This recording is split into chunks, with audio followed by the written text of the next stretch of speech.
Welcome on in, everybody, to this wonderful episode that we got brewing. It is the free agent frenzy time. Lots of stuff going on across the league, clearly. But hey, we're just waiting for the 49ers to make some moves, I believe, as we are all kind of patiently waiting for something to pop off. Clearly, we've seen some players that are going to be heading out. We're going to talk about that. We're waiting for the potential trade of Jimmy Garoppolo to come down at any moment. So right now, it is a bit of a waiting game. Right now, it is a bit of a waiting game, but let's talk about all the because there's so much. There's so much craziness going on across the league. And of course, around the 49ers right now, it's the waiting game. Right now, the San Francisco 49ers are playing the waiting game. And we're going to wait and see what is going down. I mean, we just had a quarterback domino fall. Teddy Bridgewater signs a 1-year deal with the Miami Dolphins. Interesting. Again, we are waiting for the 49ers potentially to make a move at quarterback with, of course, Jimmy Garoppolo. As we've seen today, quarterbacks are getting signed. One of the teams that was interested in Jimmy Garoppolo and was going back and forth was the Pittsburgh Steelers. The Pittsburgh Steelers today signed Mitchell Trubisky to a 2-year deal. So that takes them effectively out of the hunt for a quarterback. And that's what the 49ers fans are kind of hoping for, to get a little bit of a bidding war, if you will, going on with Jimmy Garoppolo. But as we are waiting and we are being patient, we are starting to see these dominoes start to fall, but not fall in the direction in which the San Francisco 49ers would actually like it to fall. Because as we know, the Mitchell Trubisky thing was something that we were monitoring. Obviously, he lands in a spot where the San Francisco 49ers were trying to potentially trade Jimmy Garoppolo, and that is to the Steelers. Again, I'm going to be checking my phone like crazy. But Mike McDaniel, former offensive coordinator for the 49ers, is down there in Miami he's making moves right now. He is making absolute moves. Earlier today, they also signed Chase Edmonds, wide receiver. They signed Ogba, the defensive end, kept him in-house. That was a really good move. But, man, there are moves going crazy. And the move that the 49er fans are really hoping for is the Jimmy Garoppolo situation. If you are waiting for that Jimmy Garoppolo trade to bounce and to go, just join me and smash that like button. Hit that like button until that's our good juju right now. Smash that like button. The more we can get people smashing that like button, the sooner we're going to get Jimmy Garoppolo traded. We're trying to manifest it as best we can, man. We're trying to manifest the Jimmy Garoppolo trade.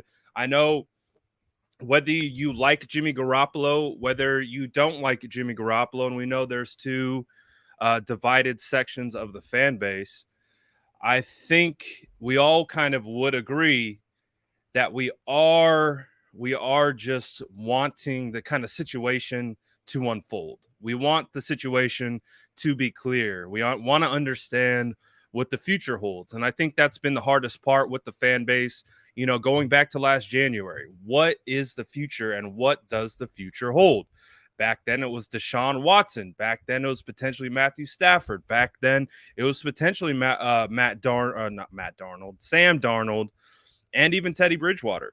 So I think leading up until today, I think there's just some clarity, right? I think we just want some clarity in regards to what is going to happen with Jimmy Garoppolo. That is the hope, right? That is the hope. We just want to know.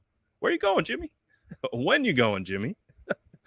So, but we've also heard reports come out today, and I think rightfully so,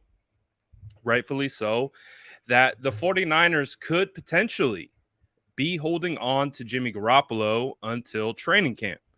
Um, Obviously, if you are a fan of the 49ers, that is not news that you're necessarily looking for, because again, it puts the fan base, it puts the team kind of roster building in a bit of a hold. We were in a space, a Twitter space earlier. I seen some people talking about it already. I had to leave because that Twitter space was wild. I'm not gonna lie, it was wild. A lot of impassioned fans. Here's one of them. That Spaces was going crazy. It was going absolutely crazy. But I think fans want to see some moves. They want to see, again, we've seen some moves, but not in the direction in which I think we would talk about it potentially helping our team. Because as we know, Laken Tomlinson has signed with the Jets. Oh, here we go. This is big news in regards to the 49ers. The Chargers are expected to sign former Patriots star cornerback J.C. Jackson. So, big news, because 49er fans were really, really hyped about the potential of getting J.C. Jackson. J.C. Jackson is he's the guy right now in the free agency crop in regards to cornerback. So that's, I think a lot of 49er fans might be a little bit upset about that, but we'll see how that plays out. Again, it was reported that there was interest between J.C. Jackson and with the 49ers, but that story isn't going to be had. We've also heard reports today that the 49ers, along with the Raiders, are interested in Stefan Gilmore, who is, all-pro cornerback, formerly with the Patriots, recently with Carolina Panthers. So there is still some hope. There are other names out there like DJ Reed. He's a guy that I know is talking to the 49ers. He's a guy that I would really like to have back on the team. But there's also Carlton Davis out there. What free agent cornerbacks would you guys like to see be added to the 49ers? Because clearly one has just fallen off the board, and that is J.C. Jackson. Chargers signed free agent cornerback J.C. Jackson per Adam Schefter. So I got to get this one out because I know a lot of fans were hoping that J.C. Jackson was going to be on his way to the Bay Area. He's on his way to Cali. He's just on his way down south, unfortunately. So that is the top. I would say J.C. Jackson is going to be the top cornerback in this class. So that could be interesting to see it now, how the ball moves going forward, because with, I'm going to go ahead and say J.C. Jackson was going to be the top tier, top echelon piece in the free agent cornerback market.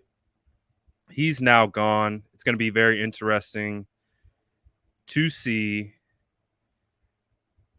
the repercussions that happen as a result.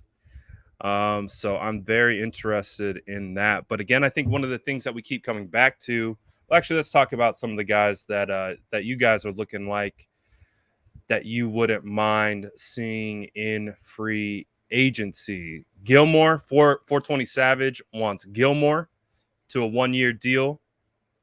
This has been reported nonstop. The 49ers are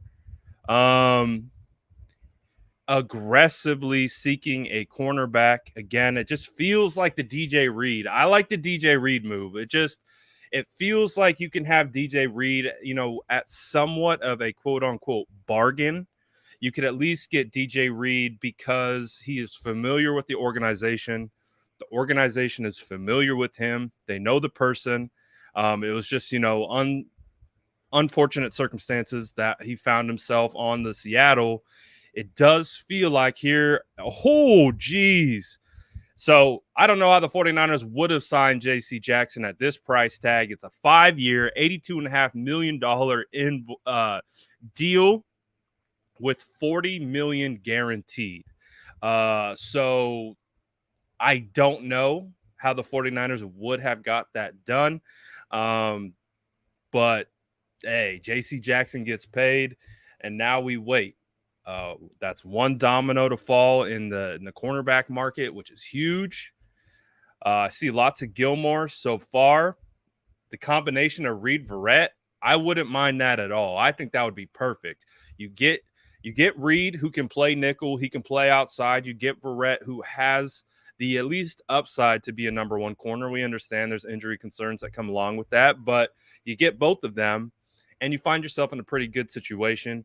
But again, it's going to be very, very interesting to see what it's going to be. Daddy Miller says Reed would be great for the price. It's going to be very interesting to see what the price is. Eric still wants Gilmore or JV. So you can see AM says we must get Gilmore. So there's a lot going down, man. There's a lot going down within like 2 seconds of each other. Now we got Mike Gesicki signing his franchise tender. So I anticipate Carlton Davis is going to be one of the next pieces to get moved. I think with Stefan Gilmore, because he's a little bit older and he's a little bit more seasoned, he's probably not going to be having a team bang down his door for a 5-year deal. So I imagine Gilmore might want to sit back and kick back a little bit to kind of see what the market dictates. Gilmore and Reed, that would be crazy. That would be crazy. Sean said, I'll take DJ, especially from a conference division opponent. That would be huge. Ellis says, Brad, did the 49ers waste 2 draft picks on quarterbacks in 2021? I don't think so. Because Ambry Thomas clearly made an impact as his rookie year. Now we're going to see how he continues to develop, what he looks like, and how he contributes in the future. Diamador Lenore is a bit of a question mark, but again, he's a 5th-round draft pick. You're not looking for – if you're really if we take a step back and we are really looking at 5th-round cornerbacks to be impacts in year one, it's probably a mismanagement through your front office. So I'm not ready to say that we wasted, because we did get some impact out of Ambry Thomas, and thankfully he developed to a point where he could dethrone Mr. Peanut Punch himself, Josh Norman. But yeah, dude, the Chargers are stacked. Chargers are stacked right now. They just got Khalil Mack. They already got Joey Bosa. You have Derwin James already. Now you add J.C. Jackson. They got, a lot of people are high on Asante Samuel Jr. They got NFC West, AFC West, lots of talent in the West. I'm telling you, man, lots of talent in the West. Let's talk about this for a little bit, and then we will, again, it's a lot of moving targets here. There's going to be news dropping as we are on stream. So we're going to try our best to navigate this all. But let's start here, and let's try to funnel our thoughts, funnel everything, and then we'll start pulling more comments from the chat. and we'll start being able to address questions, concerns, and things like that. And again, we're just watching right now. This is like, it's basically this chat can be used as a live chat for free agency. We're going to be able to just, again, chop it up, react in real time. We're reacting right now to the JC Jackson news. Now we're waiting. Who's next? DJ Reed, Carlton Davis, Stefan Gilmore. Who's it going to be? Who is it going to be? Before I get into this question, do what my boy DJ is telling you. Smash that like button. Get this thing to the moon. Let's get as many people in here. Let's get the live chat cranking up. Man, what a deal. What a deal, JC Jackson. 5 years worth up to $85 million. Whoo! $28 million in year one? Come on, JC. Get your paper, boo-boo. Get your paper. Congrats to that, man. Let's go. Back to the original question, though, if I can find it, because you guys are getting comments in here like crazy. We see you guys moving. I might not be able to find it. Who was it? I think it was Sean who asked the question. Sean, if you want to re-ask the question just so I can pull it up, because I cannot find it.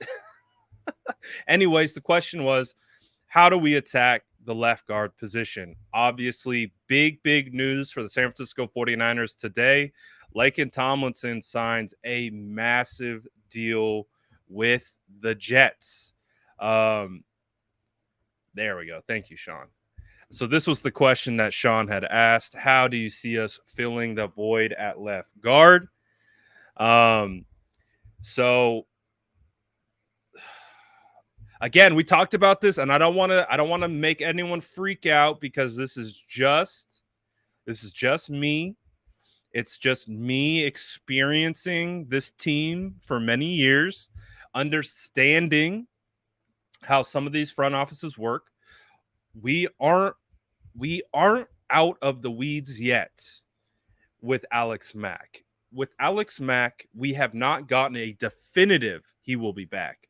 We've gotten trending towards being back. We've gotten, everything seems to be going in that right direction.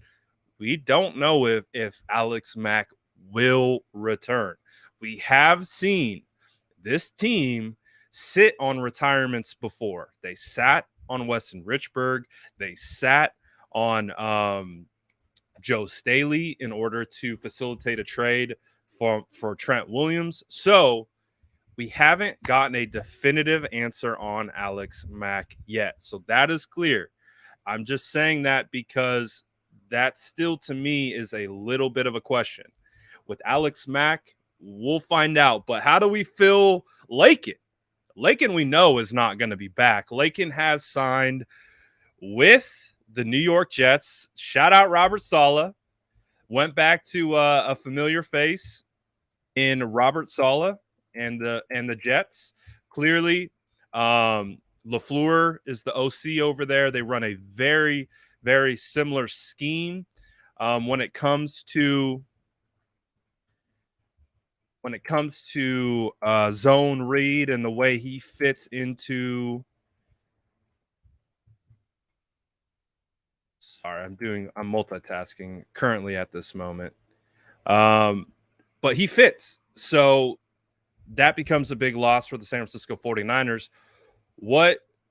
Who do we fit in there? Who's going to come in and take over that left guard role right now? To me, based on just what we have currently, I don't think this team is going to go out and find potentially another guard that is clearly of the caliber of Laken Tomlinson at a price that they would feel comfortable with. So I think there's a reason. Why they went out, they got the move, they went and got Aaron Banks. Now, Aaron Banks, question mark. We just don't know. We haven't seen enough. We haven't been able to give a true evaluation on what Aaron Banks is. But however, from a logic standpoint, it does feel like the San Francisco 49ers went into last year's draft. They took Aaron Banks with maybe the potential that he was able to start at right guard, but if not, they understand Laken Tomlinson was going to be a free agent. So this does feel like a bit of a preparation a year ahead. Again, that's smart business. You understand that you could have a hole at a certain position in the year to come. All right, get 1 year ahead and be able to put Banks into the system. Let him sit and watch how Laken operates. Let him soak it up and then have an opportunity to step in this year. So right now, that's how I see it. Now, clearly things can change. They can attack the draft. They can go in a bunch of different directions. But as I see it right now, it looks like it's going to be Trent Williams. It looks like it's going to be Aaron Banks. Hopefully, it's going to be Alex Mack. We have not heard about Brunskill yet. So Brunskill's a restricted free agent. A team can come in if they wanted to and pay Brunskill money to the point where the San Francisco 49ers say we can't match, and they will if they tender him at a like second or third round level, which I don't know if they have or have done that yet. We still don't know about Brunskill. Brunskill could come back. I hope he comes back. I hope the 49ers work something out because, again, I think he's much more important than a lot of people give him credit for. And people I spoke to within the organization would feel the same way. So I'm just waiting and seeing. But there's a lot of questions potentially going to be bubbling up here with the offensive line. Laken was the first domino to fall. Again, we've been talking about this all offseason so far. We've been talking about this all offseason. What happens to Laken Tomlinson? And if Laken Tomlinson leaves, what is the ripple effect? What is the domino that occurs after that? Offensive line is huge, man. Offensive line is huge, especially for the success of the 49ers offense. So now potentially have a second-year player starting in the left guard spot. I went on Jack Hammer's show earlier this week. One of the things that I was talking about was, okay, you got Trent Williams at left tackle. You got Alex Mack at center. If you put Banks in the middle of those two, I think they'll be able to be sufficient. At least that's the hope. There's two of the best offensive linemen. Two of the best offensive linemen to play in the past decade in Alex Mack and Trent Williams. The hope is you put a guy who maybe is a little bit inexperienced like Aaron Banks in between them, and the combination, again, because we talk about offensive line all the time, it's a team within the team. It's a team of 5 that play within the team, or at least the team of 11 on offense. So, and then you can even segment it to left side. That's why I always talk left side, strong side. You know, that you can segment it. So the silver lining is that if Aaron Banks is getting his first playing time this year, thank goodness he's getting it playing next to the best left tackle in the NFL. Like, just thank goodness. That's all I can say. Like, thank goodness that's potentially going to be the case. But I do want to ask you guys, it's time to poll. It's time to poll the chat. So obviously cap space is an issue. But just, I want to hear what you guys think. I want to see how you feel about the overall deal. Again, Laken Tomlinson signed a 3-year deal worth $40 million, with 27 of that guaranteed. Would you guys have paid or wanted to see the 49ers pay Laken that much? I just want to see what you guys feel in the chat. Drop it in the chat. Would you have paid to see Laken Tomlinson back at that figure? Again, just want to get your guys' thoughts on it. Quickly, so far, we got that's too much for Laken. No. This is part of it. Need to get rid of Jimmy to make cap space. No. Jesse says, I feel like our offensive line is weak without Tomlinson, but it wasn't great.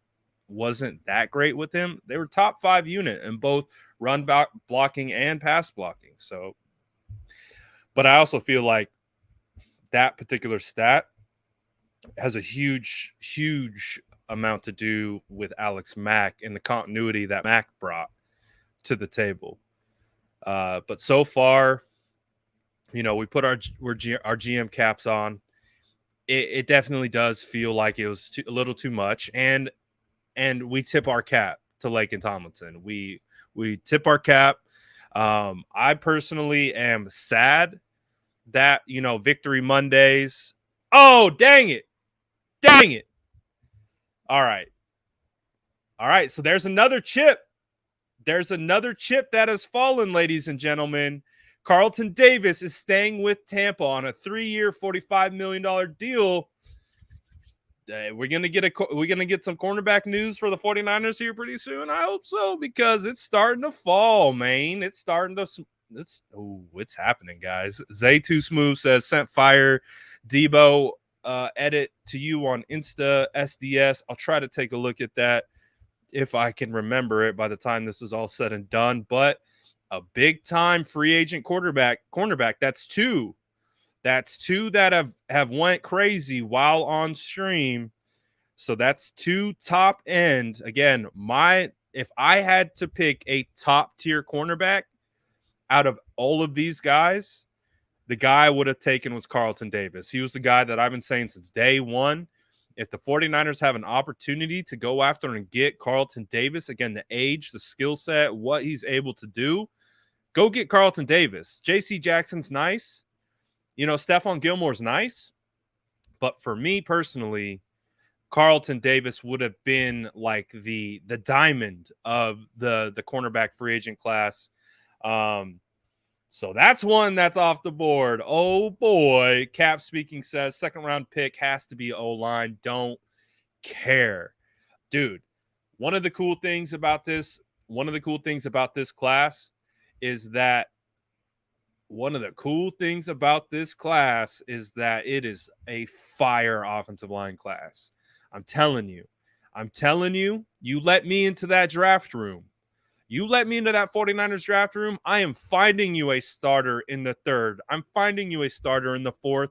And I am finding you a starter in the 5th round on the offensive line. Center, guard, tackle, doesn't matter. Let me in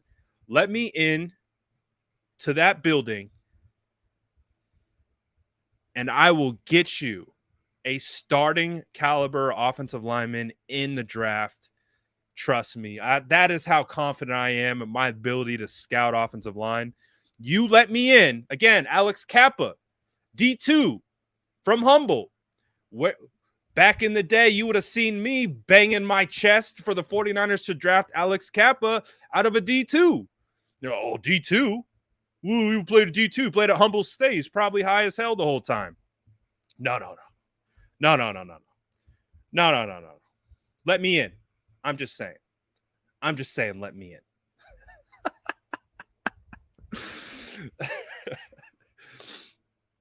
I'm just kidding, guys. Relax. It's not that serious.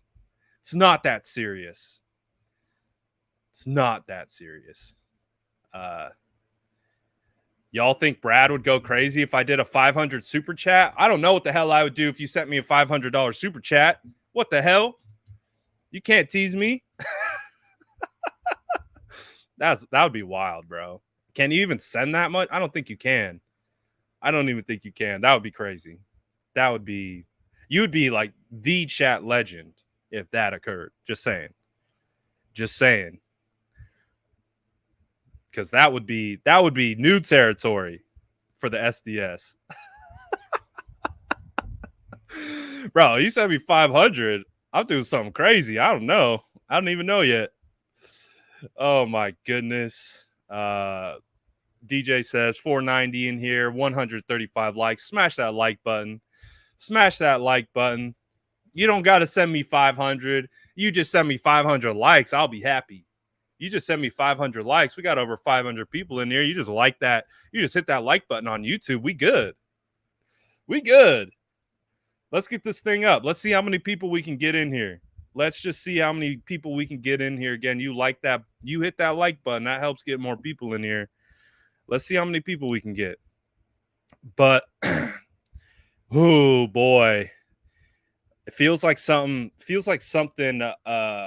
substantial is going to pop here pretty soon. Obviously, we've gotten the big cornerback news. Again, the 49ers, per reports, have been extremely aggressive.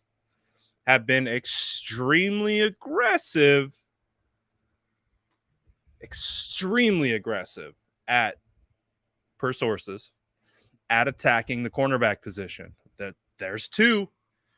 There is two massive dominoes that have just fallen. Please make it DJ Reed. God, I'm going to be so happy if it's DJ Reed, bro. I'm not holding my breath at all. I'm absolutely not holding my breath, but my goodness, I would be ecstatic. Oh, interesting.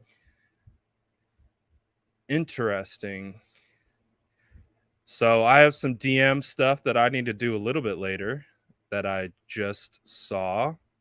So that is going to be interesting.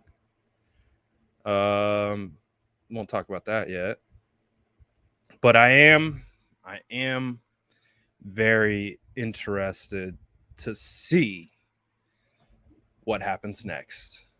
Oh my goodness. Everyone, we're on the same boat. We're all just refreshing like madmen. Just refreshing Twitter. What a day. Let's go. Hopefully the 49ers do something. Here soon. I know. Oh, what's this? Hold on a second.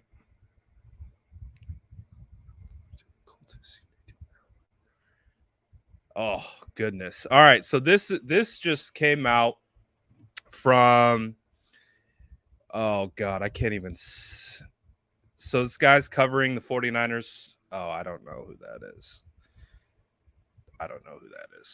So we'll hold on that. I don't want to give out, again, want to make sure we're sharing credible news and information. Fortunately, if I don't know you, it's not a good start. So let's see. All right. Sorry. This is the ultimate squirrel episode. So if you're new to me, you know I got ADHD. So it's really easy for me to get distracted. A lot of squirrels. So that's where the squirrel reference comes from. A lot of squirrels running crazy today. I got to try and catch them all. Man, there's too much stuff going on. There is too much stuff going on. All right. What specific topic, since we're a little crazy today, do you guys want to address currently? Do we want to talk about potentially Deebo Samuel? Because Deebo Samuel becomes a part of this entire equation, he becomes, again, did we see? We saw how much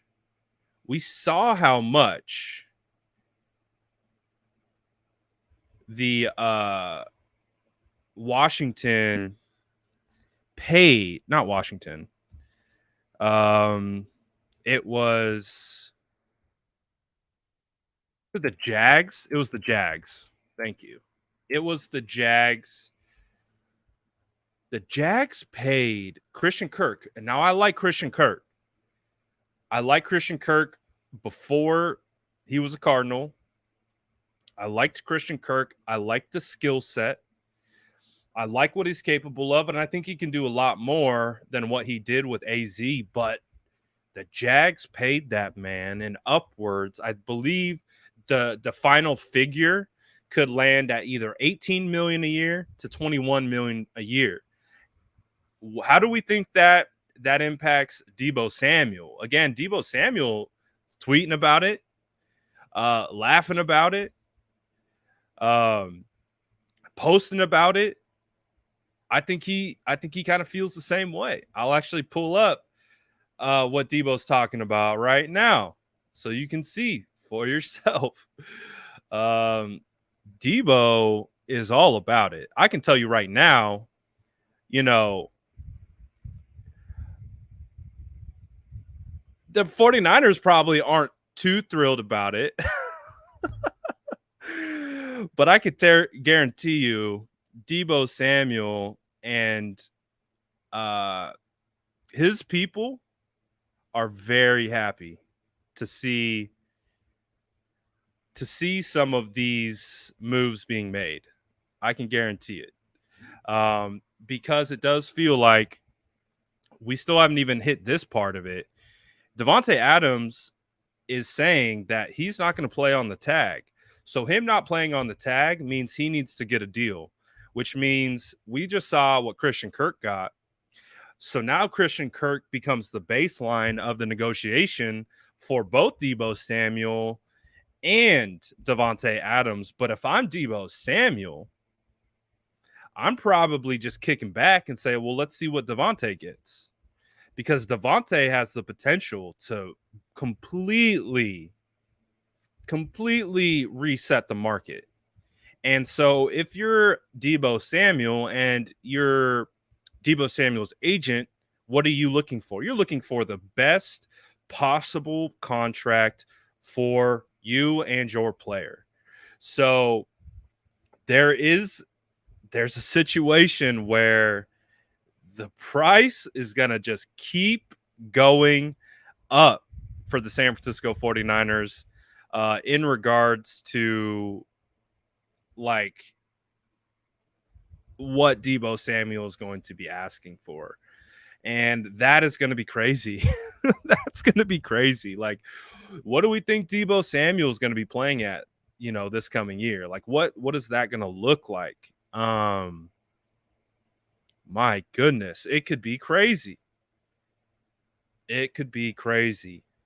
So my goodness.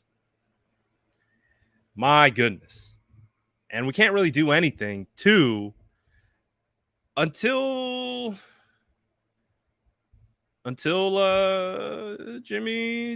we get Jimmy's deal off the books, right? We cannot move.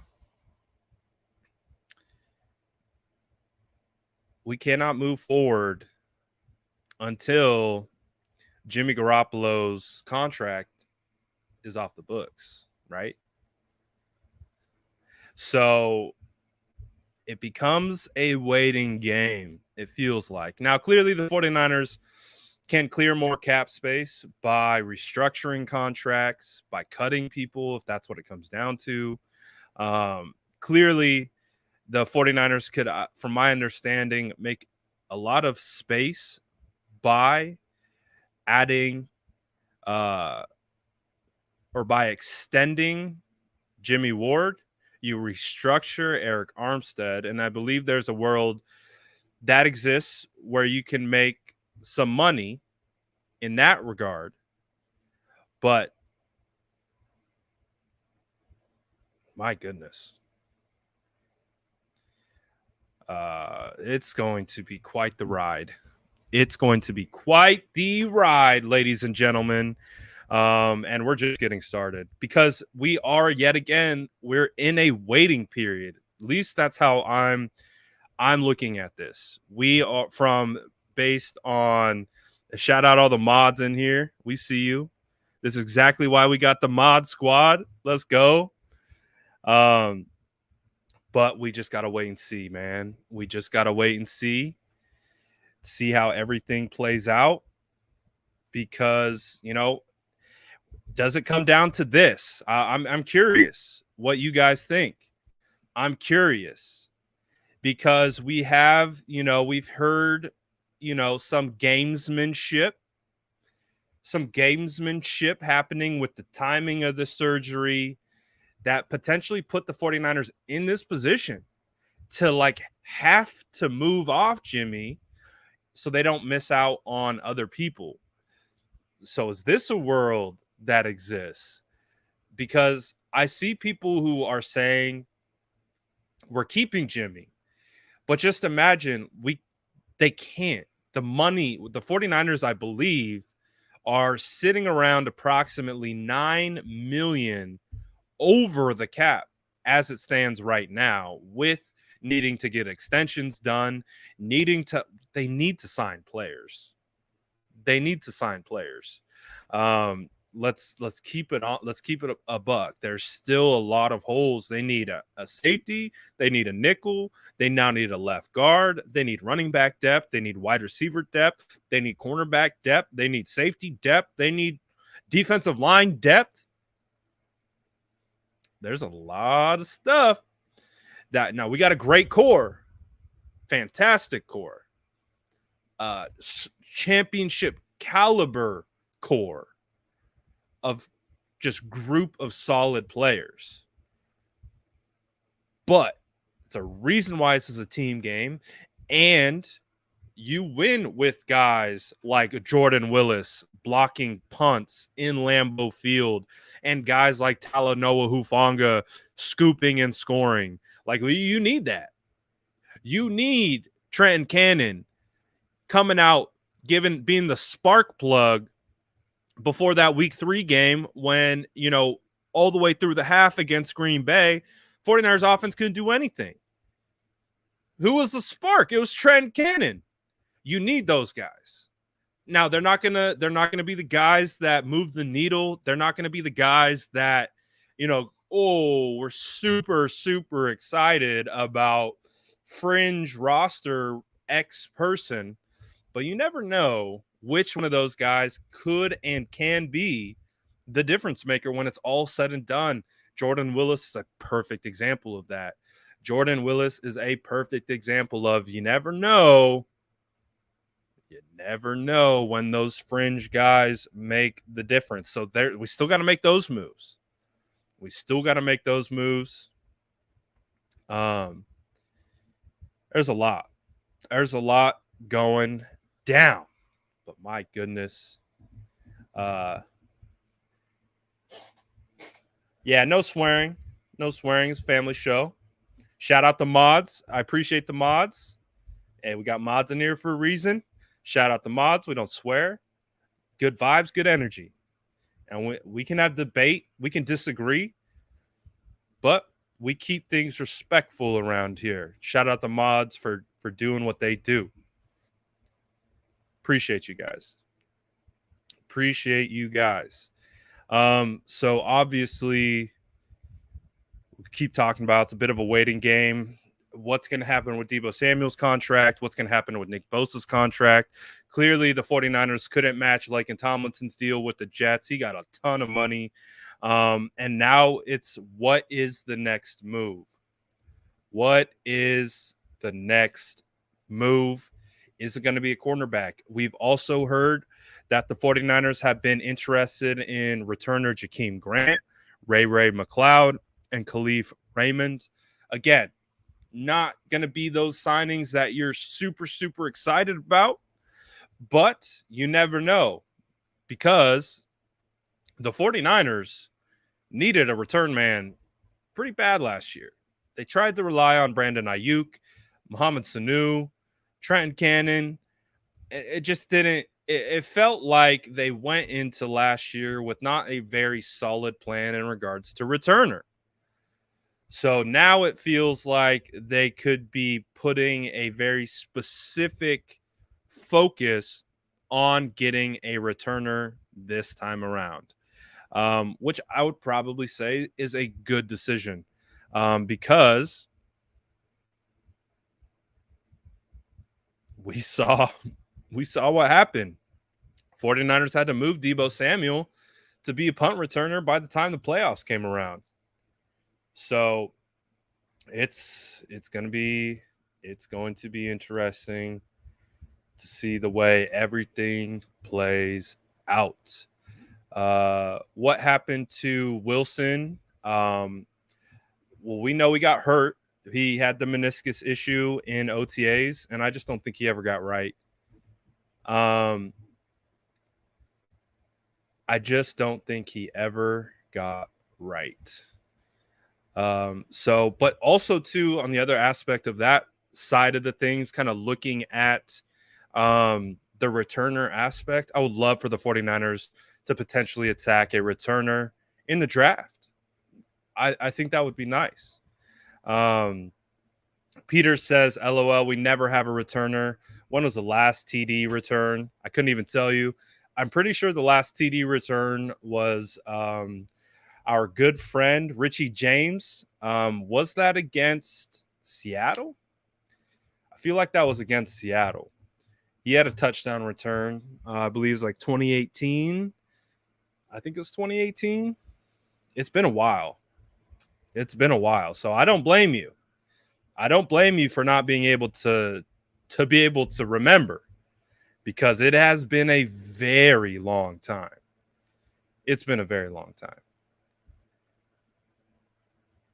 It's insane.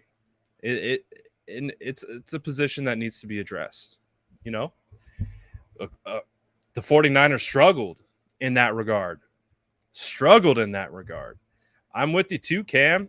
The victory, the Richie James victory, the victory backflips out of the victory formation, undefeated. It was absolutely beautiful. But hey, he didn't last, so we had to keep going. Trent Taylor didn't work out. You know, we had at one point in training camp. We had Mostert back there fielding kicks and punts. And I remember in training camp, watching, being like, what are we doing? It was like Ayuk. It was like Travis Benjamin. It was Mostert. It was Sanu. It was a little bit of River Craycraft, you know, when they had him out there in training camp as the returners. I'm just looking at these guys like, why would we have Mostert return? Why would we have Sanu return? Like, what? So, hey, that's just my view. It's just the way I see it. Justin says Nyheim Hines does flips. Nyheim, he would be interesting to see in this offense, 100%. He would be very interesting to see in this offense. I think he could be someone who could be of an impact. But my goodness. Are you guys, so I want to ask you guys this. Oh, Victor Bolden. Good call. Victor Bolden. Wow. That was a long time ago. So it was punt return, Richie James, kickoff, Ted Ginn. We haven't had a kickoff return for a touchdown since 2014. Since 2014. Let that sink in. That's a long time. That's even before they implemented the new kickoff rules. That's a long time. That is a long time. So, my goodness. So, going to be crazy. Going to be wild to see how everything pans out. We haven't heard any other news about any other 49ers free agents. There, again, I think when we look at free agents, we're looking at guys like DJ Jones. I want to see what the chat thinks. Do you guys think clearly we understand where the 49ers sit with cap space? Does that kind of make you feel like DJ Jones will get a payday somewhere else? Do you think DJ Jones is potentially going to be on his way out? Because I think if you asked 49ers fans in regards to top priority free agents, guys that they wanted to be re-signed or return. Laken Tomlinson was right there at the top. I think DJ Jones is right there at the top as well. So what are you guys thinking? Is he going to come back? Do they have enough money to bring him back? Or is he potentially on his way out? I want to see what the chat says. This is interesting. So this just came across. Desean Watson has rejected everyone besides the Panthers and the Saints. So there's a little bit of clarity there. But we'll get into that in a second. Right now, let's talk about DJ. Then we'll talk about that Desean Watson news. As we're seeing, it does feel like DJ is going to be gone. It does feel like, and again, rightfully so. He's probably going to get the bag. It doesn't feel like the 49ers are in a position to pay guys of that caliber right now. It does feel like he's gone. It does. We're on that dollar store budget. We're on that dollar store budget. You know, I'm on the dollar store Wi-Fi probably right now.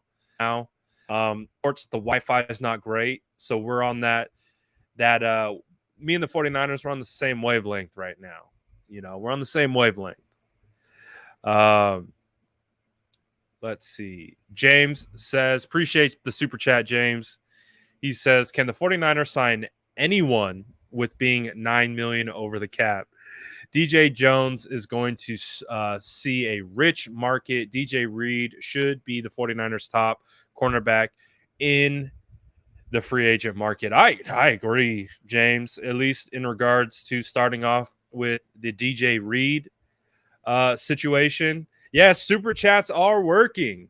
Appreciate you, my boy. I appreciate you kicking me a super chat. I really do. I really, really do. And they're working, unlike yesterday.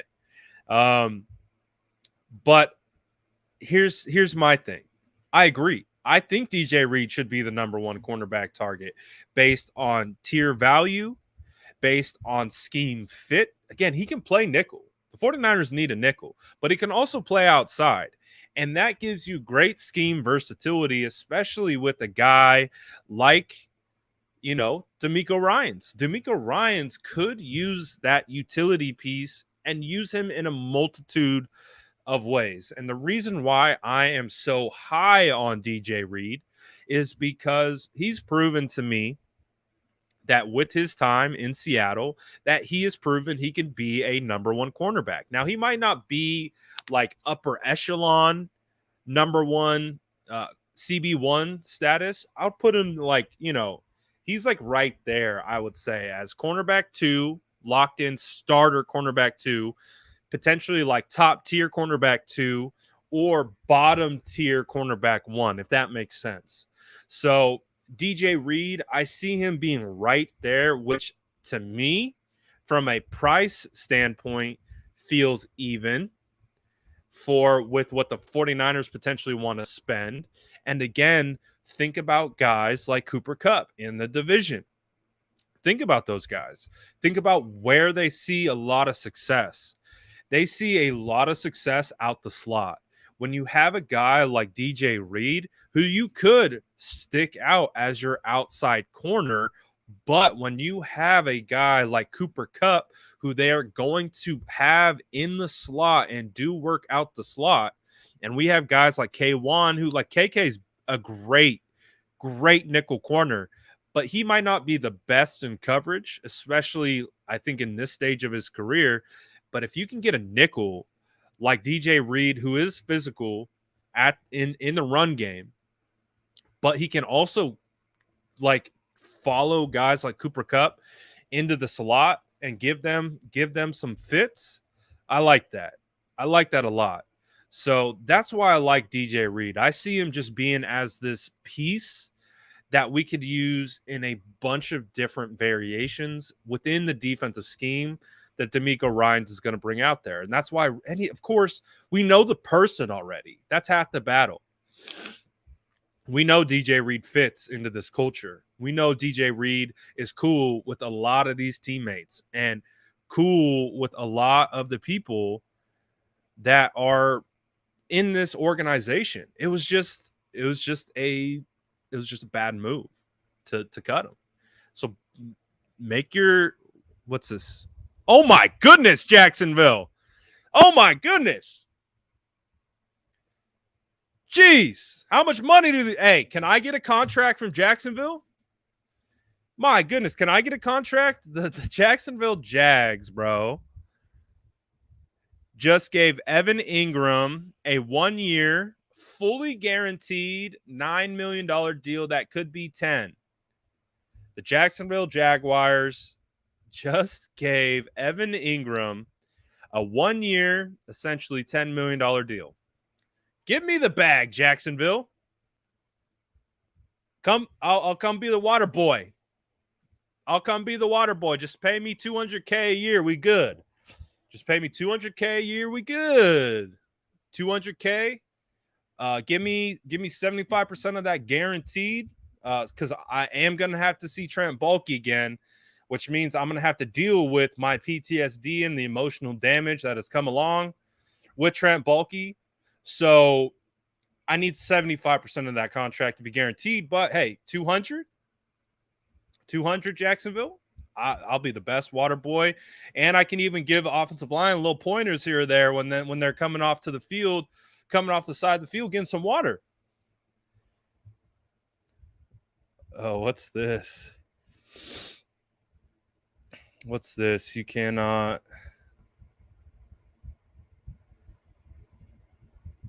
Oh, I don't know what that is. Oh my goodness. Jacksonville's got money to spend. Angelic Ambition says, is it worth waiting to trade Jimmy Garoppolo for a second, even if it was a first, if it comes at a cost of savings cap to sign free agents? That's a good question. That's actually a really good question. It's a very good question. I kind of look at it like this, outside of, again, the DJ Reeds, a guy that I would like to come in and play cornerback. There's not a ton of guys where I feel like the 49ers have to get desperate to go and get someone at an extremely high value. Now, we need some players, but again, we have guys too that are currently on the roster who could fill in if needed. So I don't feel like they're in desperation mode, which is to a benefit of them. And again, there's we think, okay, we lost Laken Tomlinson, right? Laken Tomlinson is now a Jet. That sucks. But like I've told you guys, there are so many good offensive line prospects in this class. You have Aaron Banks on the roster already. You can make it work with what you have. So maybe necessarily you have to do that right away or whatever. I think what I'm trying to say is I think the 49ers have some flexibility. Do they want to get Jimmy G moved off the books? 100%. 100%. So does the team. So does the team wanting Jimmy Garoppolo. Like, they want this done. I really believe that. Because, again, you look at the Colts. If the Colts really do want to get their hands on Jimmy Garoppolo, what wide receiver is going to come play for them right now? Which wide receiver, unless you're throwing a ton of money at them, which they have, and they have the ability to do, part of it is who's throwing me the ball? Who's throwing me the ball over in Indianapolis? So there's a part of it where I think, the Colts want to get this figured out too. Clearly, the Colts aren't interested in Desean Watson, and Desean Watson isn't interested in the Colts. So that's helpful. And as we're hearing, Desean Watson is actually only interested in 2 teams. And those 2 teams are the Panthers and the Saints. So in my opinion, Desean really just wants to go to the Saints. I don't think Desean wants to go to the Panthers. I think he's made it crystal clear last year that he didn't want to go to the Panthers. I still don't think he wants to go to the Panthers because they are a dumpster fire. Like, they are literally on the brink of firing the entire coaching staff. Why would you want to go there? Now, they have good talent, but clearly that coaching staff that exists in Carolina isn't walking on solid ground. So if I'm a quarterback, especially a quarterback like Desean, who's, hasn't been on solid ground himself, I would much rather go to the Saints, who have a pretty solidified culture set by Sean Payton, who's obviously no longer there, but Dennis Allen took over, who's been the defensive coordinator for years. So you're probably going to get a lot of that, Oh, and this is the bigger news. Desean turned down Seattle. Let's go. I didn't even think about it like that. Desean turned down the Seahawks. Hey, I love it. I absolutely love it. I did not want to see Desean at all, but smart move by that man. But back to this, kind of as it's literally coming together in real time. I think this Desean Watson news actually helps the 49ers a little bit because now we have clarity. Clearly, the Colts aren't involved. Now, do the Saints want Jimmy? I don't know. Probably not. Do the Panthers want Jimmy? I don't know. Probably not. So it does feel like this is a cat and mouse game between the Colts and the 49ers. I posted it earlier. Of the Spider-Man gif of them just pointing at each other. It's like the 49ers and Colts. They're both wearing the same Spider-Man outfit. They're standing directly across from each other, and they're just pointing at each other like, you make the first move. No, you. No, you. No, you. Well, we're interested in Marcus Mariota. Well, we'll keep Jimmy until training camp. Like, it's literally just feels like it's the Colts, and it feels like it's the 49ers just staring at each other like, who's going to move first? Who's going to drop the price first? And that's why we're seeing these reports. That's why it's, the 49ers will just wait until training camp. No, they won't. Are you kidding me? Do you really believe the San Francisco 49ers are going to go through OTAs, organized team activities, and minicamp with Jimmy Garoppolo again? Oh my God. Could you imagine? No, they're not doing that. Like, if Trey, again, we still have questions as a fan base. Is Trey the guy? Do they believe in Trey? Because we heard up until yesterday, well, Tom Brady was going to be the week 1 starter for the 49ers, according to Mike Florio. And we haven't even touched on that. We haven't even mentioned Tom Brady returning. We're over an hour in. We have not mentioned. Oh, by the way, did you guys know that Tom Brady unretired yesterday?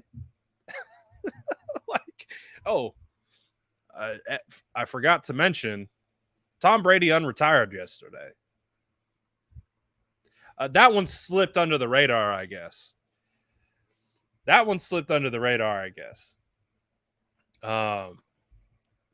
But my goodness. Hey, if the chat's wilding, shout out the squad because I can't even see it. So shout out the mod squad. I appreciate you guys. This is exactly why the mod squad is so goated. That's why it's so goated, man. When we get crazy numbers in here. Oh, straight up rejected the Seahawks. Let's go. I freaking love it. I love the way that tweet is posed. Oh, that feels like a victory lap. Let's see. But back to the original question that's on the screen. I feel like they're not in a rush. They want to get it done as soon as possible, but at the end of the day, I don't think they're in a rush. I don't think they are. DJ says, "Hey Brad, tinfoil hat moment here. Did Tom Brady come out of retirement just to throw a wrench into Jimmy G's value and mess with the 49ers?" I don't think so. I think, I like the tinfoil hat theory for sure, but I definitely think Tom being Tom. Tom just being Tom. High Altitude says, "It's frustrating having such a passive front office." Shaking my darn head. I don't think they're passive, to be honest with you. I don't think they're being passive. I think people are seeing the lack of movement, and they're trying to say it's a passive situation. I don't think it's passive, because again, when you're $9 million over the cap and you have an asset in Jimmy Garoppolo that needs to be moved, I'm not a capologist. I will always reference last year's free agency. We went into free agency last year with $15 million in cap space. We needed to sign Trent Williams, Kyle Juszczyk, Jason Verrett. We brought in Samson Ebukam. We added a bunch of other guys. The 49ers brought in a full free agent class also made Trent the highest paid, made Juice the highest paid at his position. And they came out the other side with more cap space. When I saw that, I said, I'm never going to try to analyze the cap again, because logic would tell you, all right, if we only have 15 million in available cap going into this free agency period, and we have to sign all these players, and not only did they sign all those players, but when they got done signing all those players, they had more cap space. That's why I am very careful with the cap thing. But also, too, I think it's just they're waiting. They're waiting for the Jimmy Garoppolo situation to fall. Smash that like button. We're almost to 300.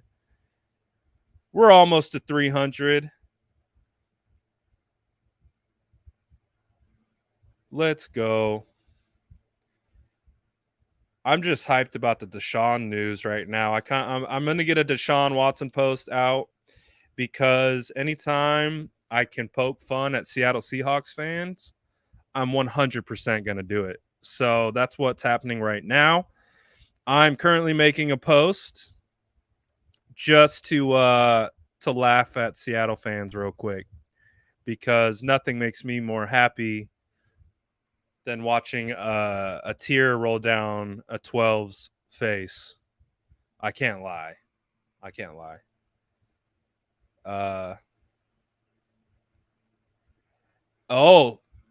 So in the same regards to, love this. The Colts attempted to speak with Desean Watson. Desean declined, the Texans declined. Yep. The Texans declined. So Indianapolis was like, hey, why get stuck with Jimmy when we could get Desean? Well, Deshaun's in your division, and the Texans are going to be like, you're crazy if you think we're going to trade Desean Watson, who we know is really good, in division. Good luck with that. So that's 2 W's for 49ers fans right now. That's 2 W's for 49ers fans with the Desean Watson situation. Again, him choosing essentially the Saints or the Panthers is a huge dub for the 49ers. Is a huge dub. Oh, we're almost there. We're almost there to 600, And we're almost got 700 in the chat. Let's go. Let's go. But I gotta shade these Seattle fans real quick. So while you're in here liking up this post, getting us past 300, and getting almost 700 people in here, I have to shade the Seattle Seahawks really quickly. So please bear with me while I throw my shade at those 12s. Because my goodness, it's a good day when you can shade the 12s. I'll say that. So, I'm laughing just putting my post together. I love it, man. I love it. And that's too also why I'm not like, did we hit 3? Oh, we did it. Let's go. We see the squad. Let's go, SDS. Let's go. Drop a bread emoji. Drop an SDS because we're vibing today. We're vibing today. It's the start. It's the start of the new league year. They'll say it's Wednesday, but it started, baby. It started and things are going nuts. Hell yes. And I get to shade Seattle fans, so nothing makes me happier, man. Nothing makes me happier. I cannot stand those 12s, I'll tell you. Let's go. We see the squad. Like yeast, we rise. And we are rising today, family. Again, if you're new to the channel, we got a lot of people in here. If you're new to the channel, you want to be in the greatest squad in this 49ers ecosystem, all you got to do, smash that like button, hit subscribe, and that's it. You're in the SDS. You just bring good vibes. That's it. That's how you become an SDS member. Let's go. Shout out all my SDS squad in here. We see you guys. Let's freaking go. Look at it. I don't know. That made me laugh hella hard. Probably too hard. That's pretty funny.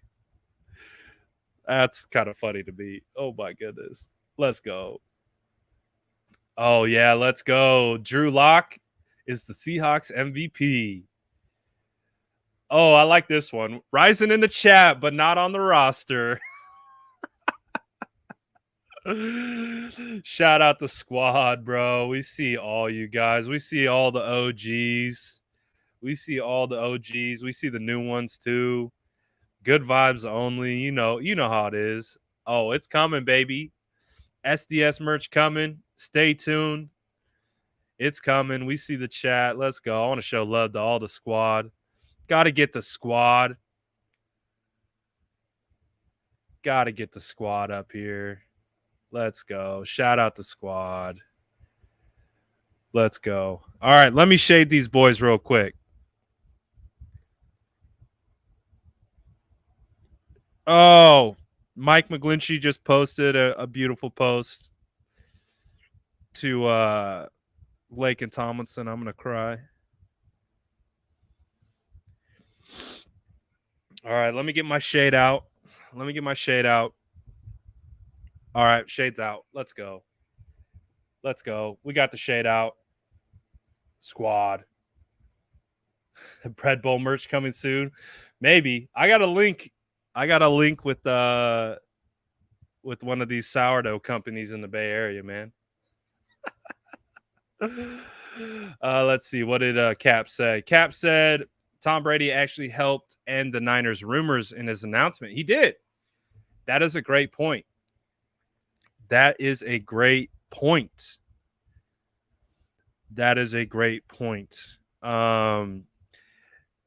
Because what happened when Brady came back is he came back to the Bucs.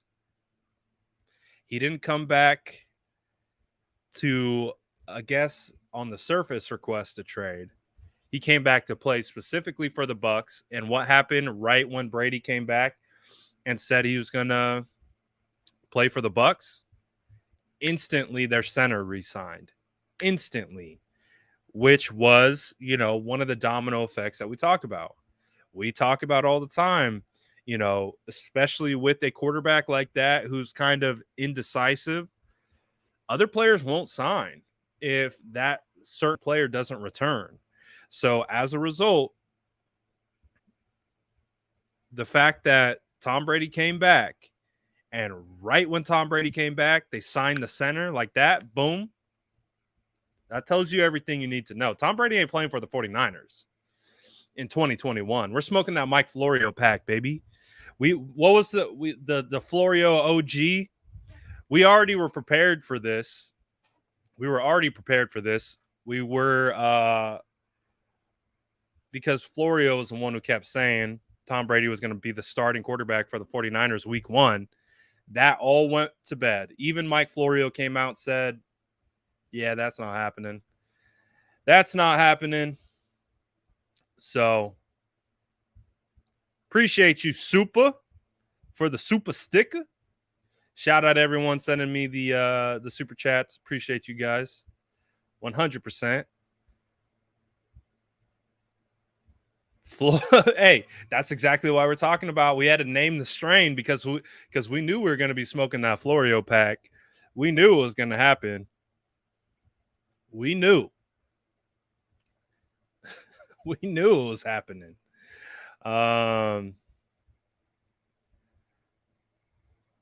Which cornerback do we get? Any expectations? I don't know, man. I don't know. But what would be awesome is that we get someone. I think 49er fans would feel a lot better. I think 49er fans would feel a lot better. I think if just some movement. That's it. Some movement would be nice. I think that's really about it. Just want to see some movement. Let's see here. All right, I got my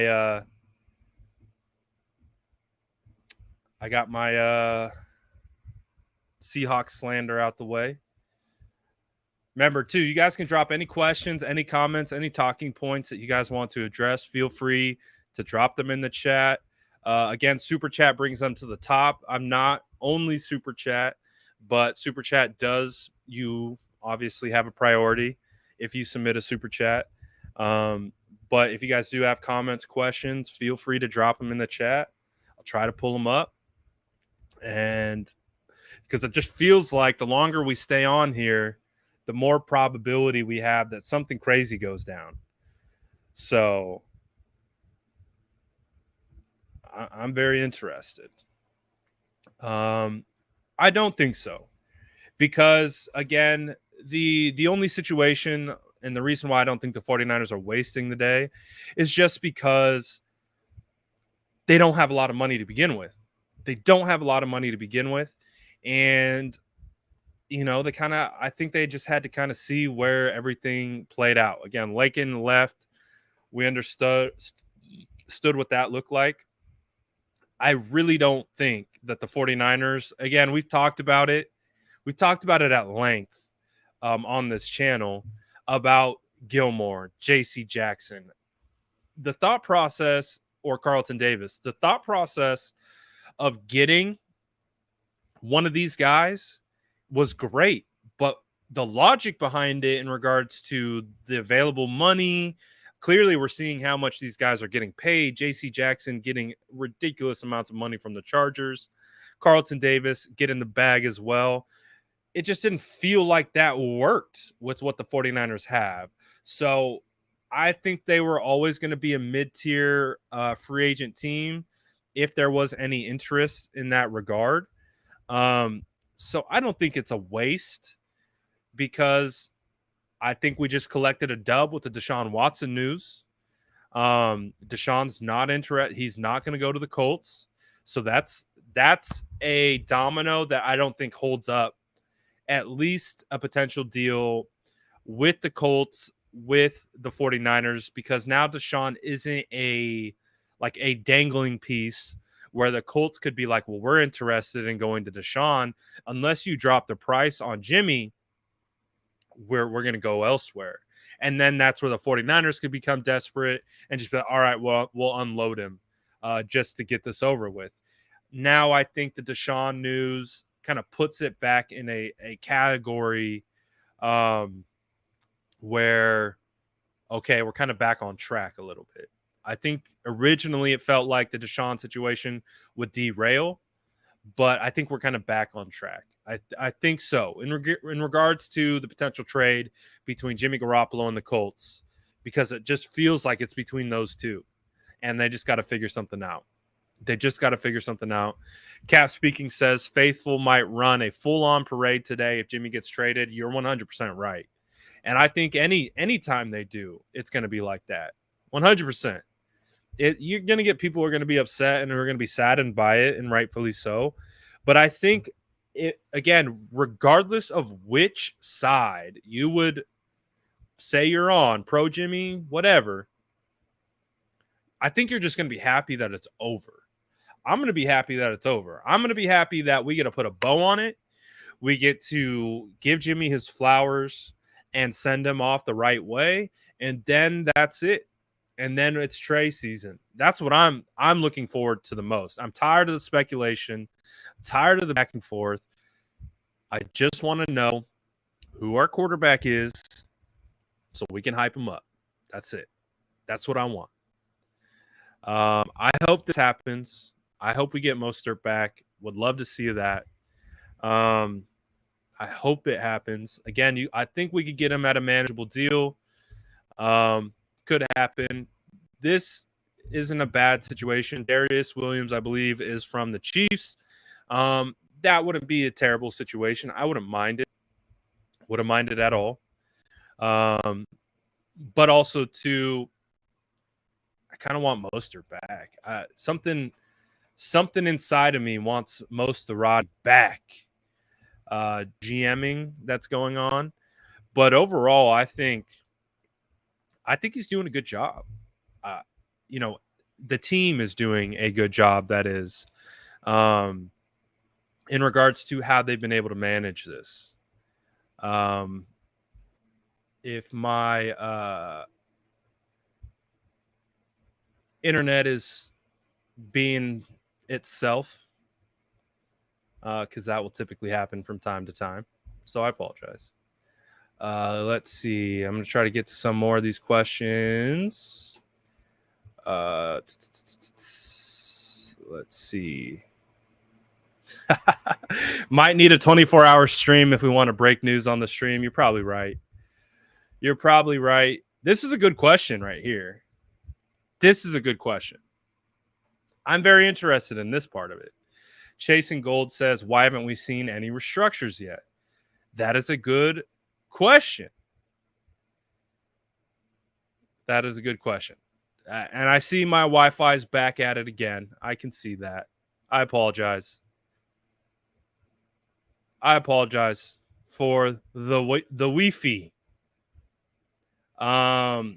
But I am interested in to see what's going on with that.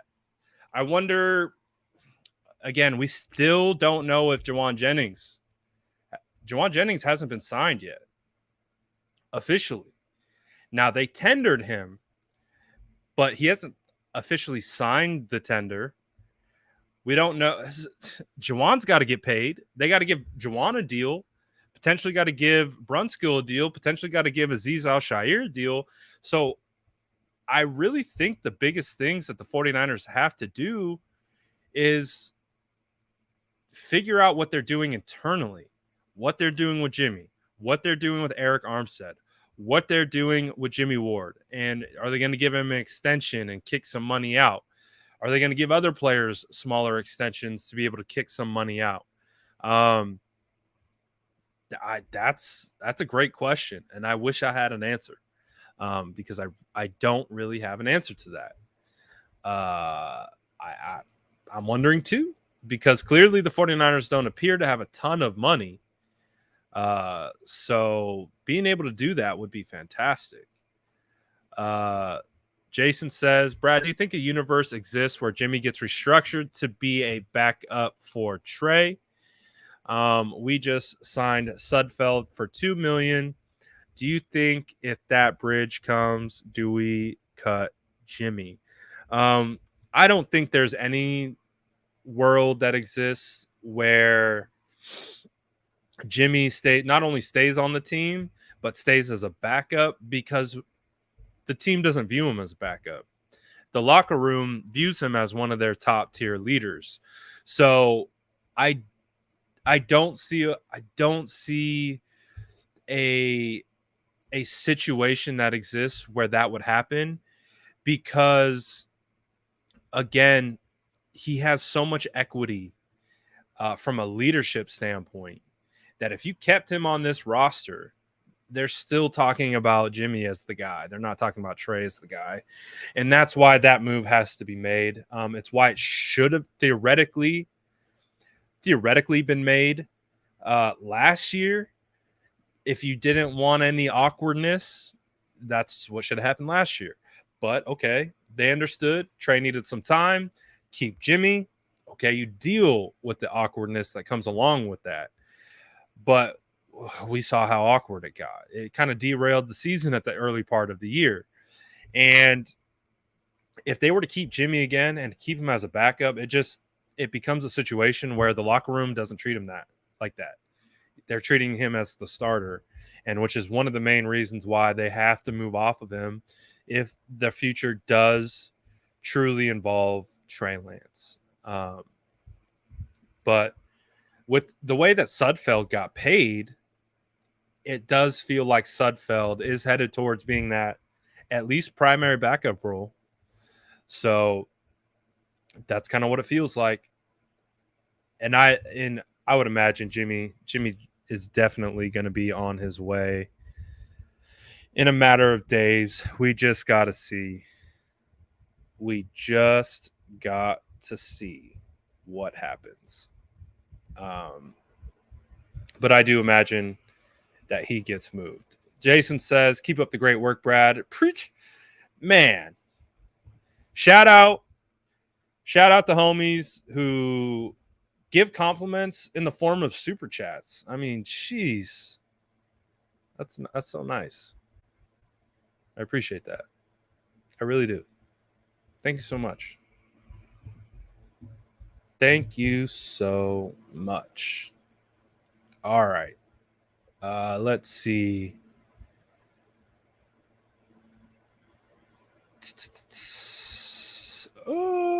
I don't know if it was a straight up. I can't remember. Could have. I can't remember. I don't know off the top of my head. I know it was really close because Quentin hasn't been in the league for that long. It could have been close. There might have been maybe a little overlap, but I think for the most part, Aaron Banks did kind of replace Quentin Nelson for sure. Let's see. So let's see what we got.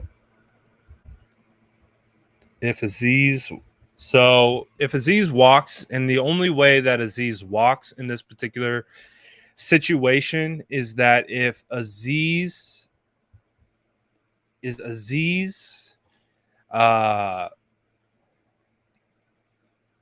gets paid by someone else. So he's a restricted free agent.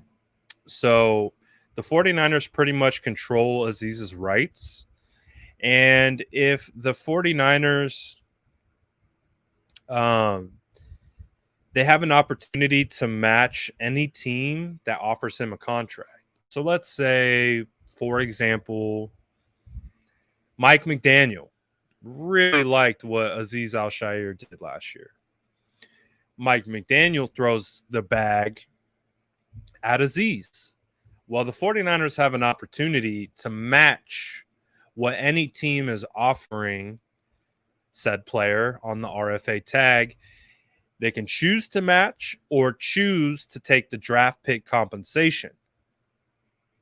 If they have Bobby Wagner as a potential person and let's say someone comes in and gives Azeez way too much money to the point where the 49ers can't match, it's not a terrible backup plan to have. Like, honestly, like, I think at this point, I would much rather have Azeez Al-Shaair based on the age, based on, again, I still think he's an ascending player who can get better and continue to develop.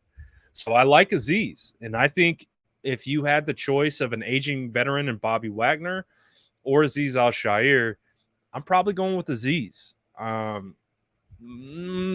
lot of people might not like that, at first glance, but again, I'm thinking long term, and I see Azeez being a player for the next couple years, where Bobby is definitely on the way on the down stretch of his career.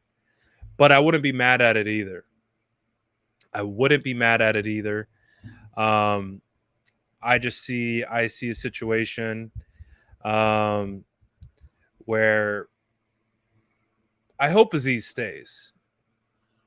Also, too, with Bobby Wagner, as we reported it first on this show, I'm just saying we reported it here first on this show earlier this week, Bobby Wagner wants to play for a hometown team. His hometown, from my understanding, is Los Angeles. What two teams are in Los Angeles? The Chargers and the Rams. Jeremy Fowler, I think yesterday, reported that Wagner wants to play for either the Chargers or the Rams. So that was information that I had that, it doesn't look like he is going to be a fit for the 49ers. That's what I first originally heard, just based on the money. Don't know if the 49ers have the money to give what Bobby Wagner is going to require. And what I heard was if he was going to take a discount from anyone, it's going to be from an LA team. Now we hear he's interested in LA teams. So I don't know if the Bobby Wagner thing has any legs to it. I think it's more of a leverage piece than anything else. It's kind of what it feels like. When you hear Bobby's, the team that he's interested in playing are the NFC West teams, the 49ers. Feels like leverage. It feels like leverage at that point because I still think he wants to make some money. 49ers don't have a ton of that right now. At least that they can offer to anyone is what it seems like. 49ers Orange County Chapter 1503. W. Woo Barber, the main cave barber shop. I assume this is your barber shop, my friend. And this is a smart way to get your thing up in front of a lot of other people. So good for you. I like that. If you're in this area, go to this barber shop because I said so. So anyways, Wagner would be cool.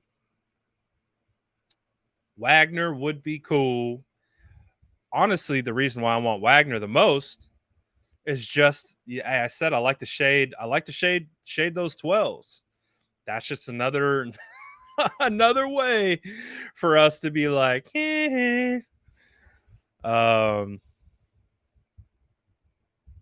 another way. So they're reporting right now that they're shocked that Chandler Jones is still available. I'm surprised he's still available. I wonder if he's waiting for someone.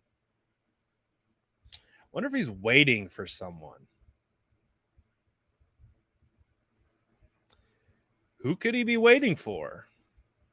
Could he be waiting for the 49ers cap space to clear up? I don't know.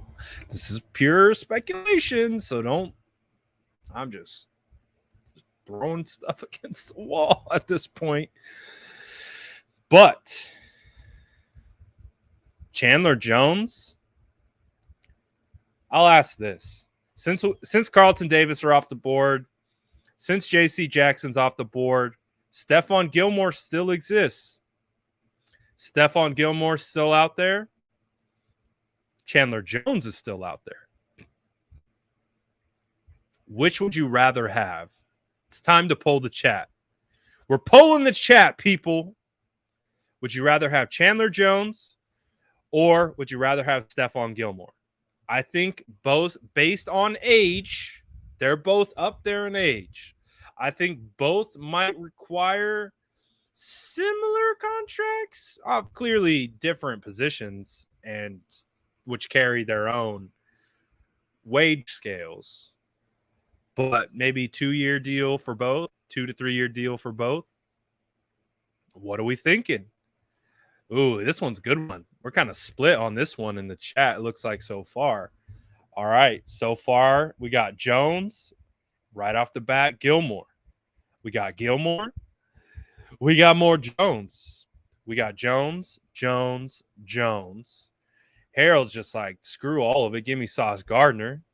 We got Gilmore. 2 more Joneses. Luke says, let DJ Jones walk. Let Arden Key walk. Laken walk. Sign Chandler. Jones.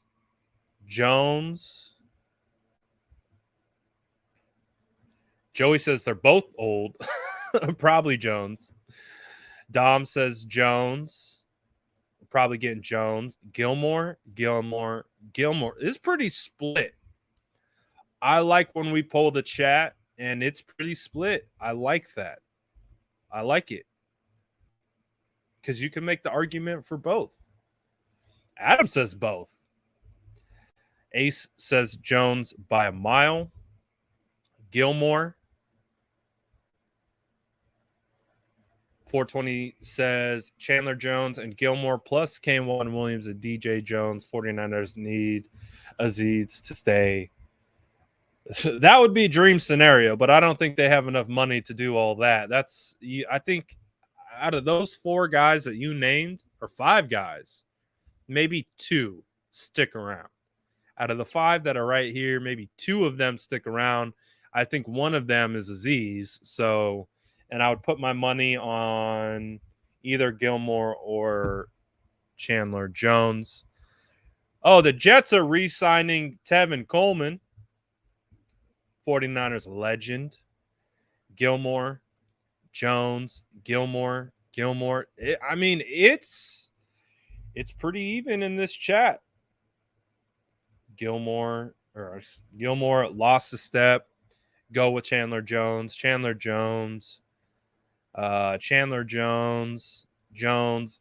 is pretty even, guys.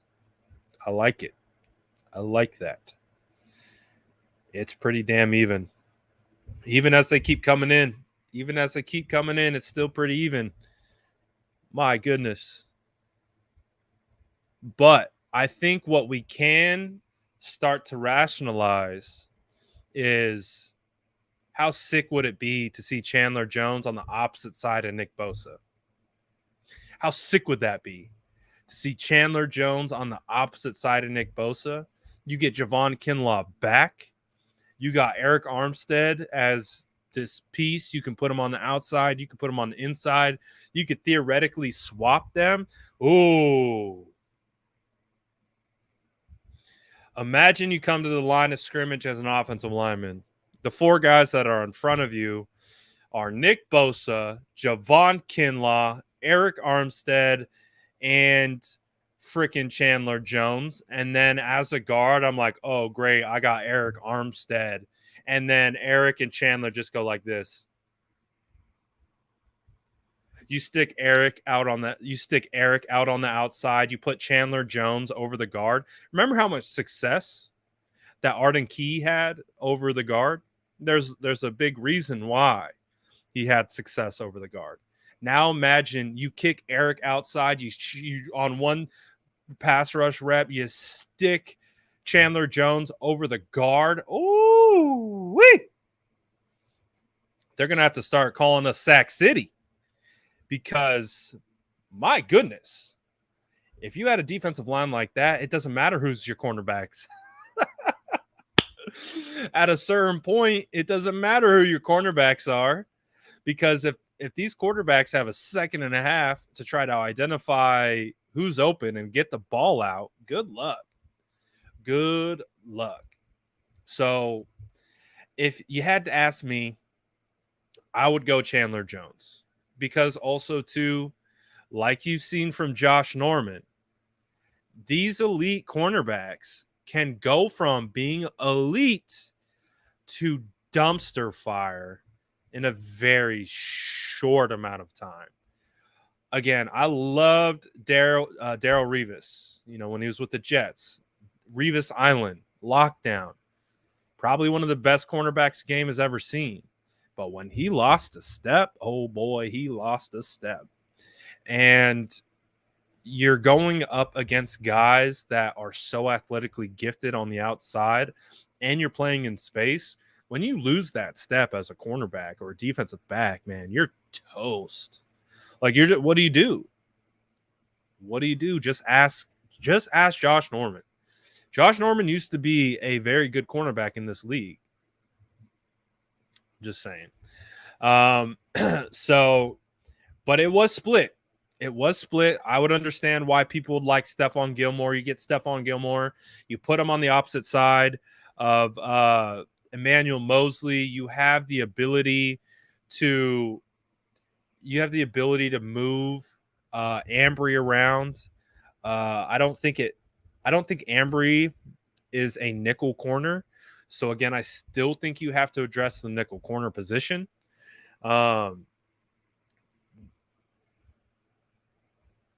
Unless Diamador's the guy. And it would be nice to be able to, again, we saw how when Jason Verrett was at his peak, right? And Jason Verrett was playing at a CB1 level. I know you guys remember that. I know you remember lockdown Verrett. Verrett was locking them all down. DeAndre Hop, he was locking everyone down. I know you guys remember that. And when you had that guy next to Emmanuel Mosley, it made our defense look legit. Again, guys like Kerry Hyder were coming away with sack production. Kerry Hyder wasn't that good. He wasn't. The reason why Kerry Hyder was good, just because he had a motor and it kept going, and he was able to clean up a lot of sacks due to good coverage. Because, again, when you had Verrett, you had KK, you had Mosley, you had Ward and Kowalski, that was pretty good defensive back group. They actually suffered on the defensive line the most that year. So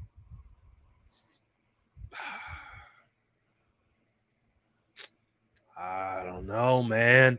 It's a great conversation. It's a great conversation. It's a tough one though, man.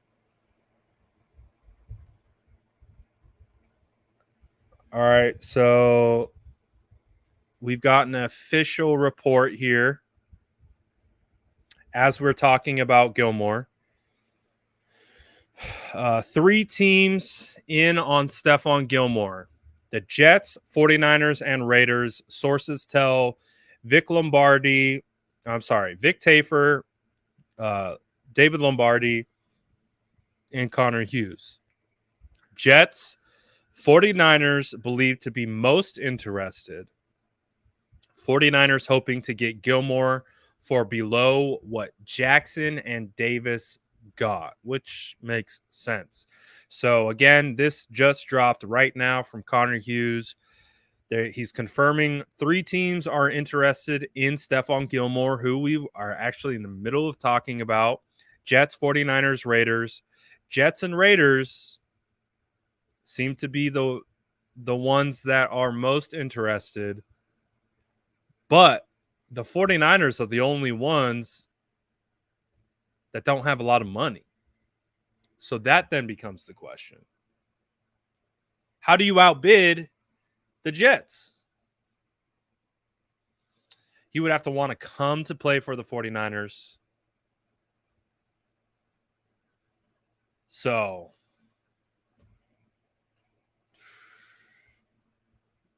We'll see, man. They keep pumping it up. They keep pumping it up. This is the second or third report on Stefan Gilmore tied to the 49ers today. Dean 49ers says, "Who's this Kinlaw you speak of? Is he new?" Also take Jones, who is very productive. Add to our D-line. It's game over. Cornerbacks age like avocados. Yikes. I like that. Age like avocados. That's a good one. They get all mushy, discolored. I like that. That was a good one. But man, hey, Kinlaw's been working, man. He's been back in the gym. He's working. We know he's got the knee. Hopefully they get it figured out.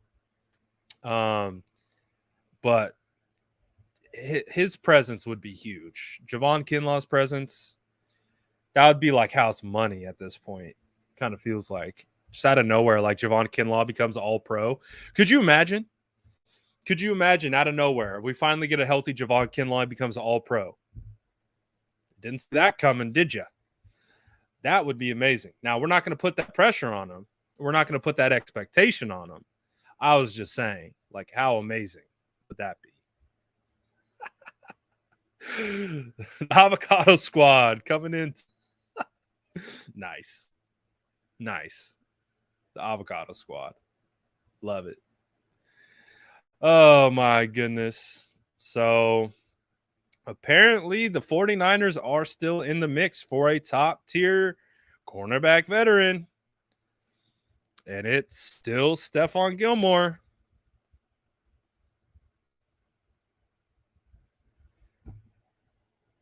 Boy, oh boy.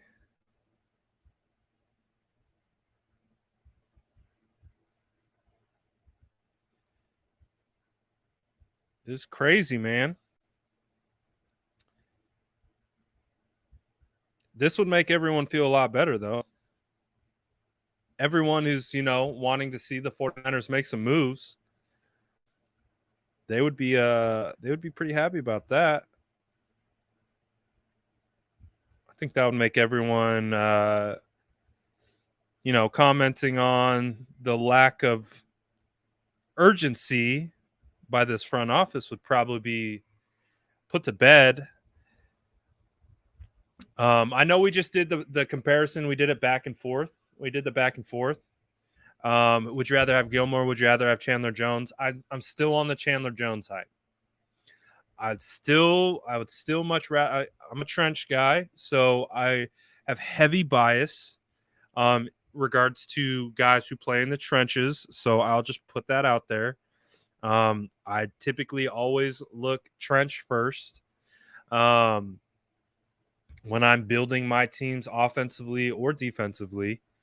So I always want my trenches to be good. That's just my own personal philosophy. If it was up to me and I'm building this team, I want to make sure that my trench warfare game is tippy top, peak best in the league in regards to trench play. I want to be able to dominate the line of scrimmage. That's my goal. I want to make quarterbacks uneasy. I want to make running backs have an extremely difficult time finding running lanes.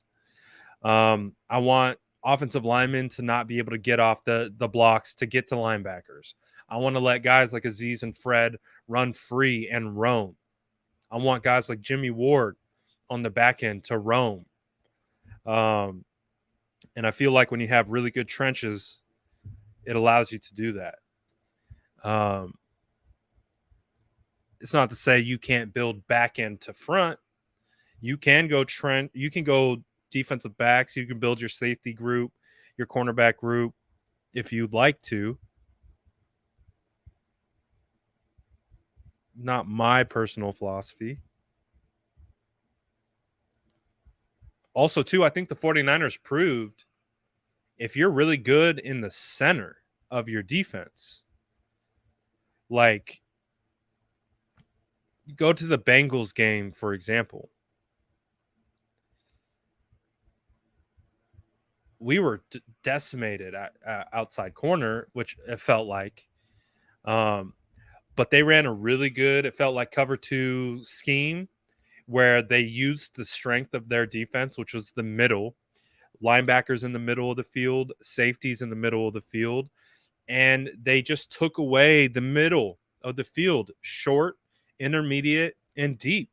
And they're like, you can hit us to the outside the numbers if you want, but we're not letting you do anything over the middle. And I felt like D'Amico did a really good job, especially that Week 14 Bengals game, of showing like if you got a good pass rush, you got good linebackers in the middle, and you got good safeties, you can be pretty darn successful, especially against a team with, Jamar Chase, Tyler Boyd, T. Higgins, really good players.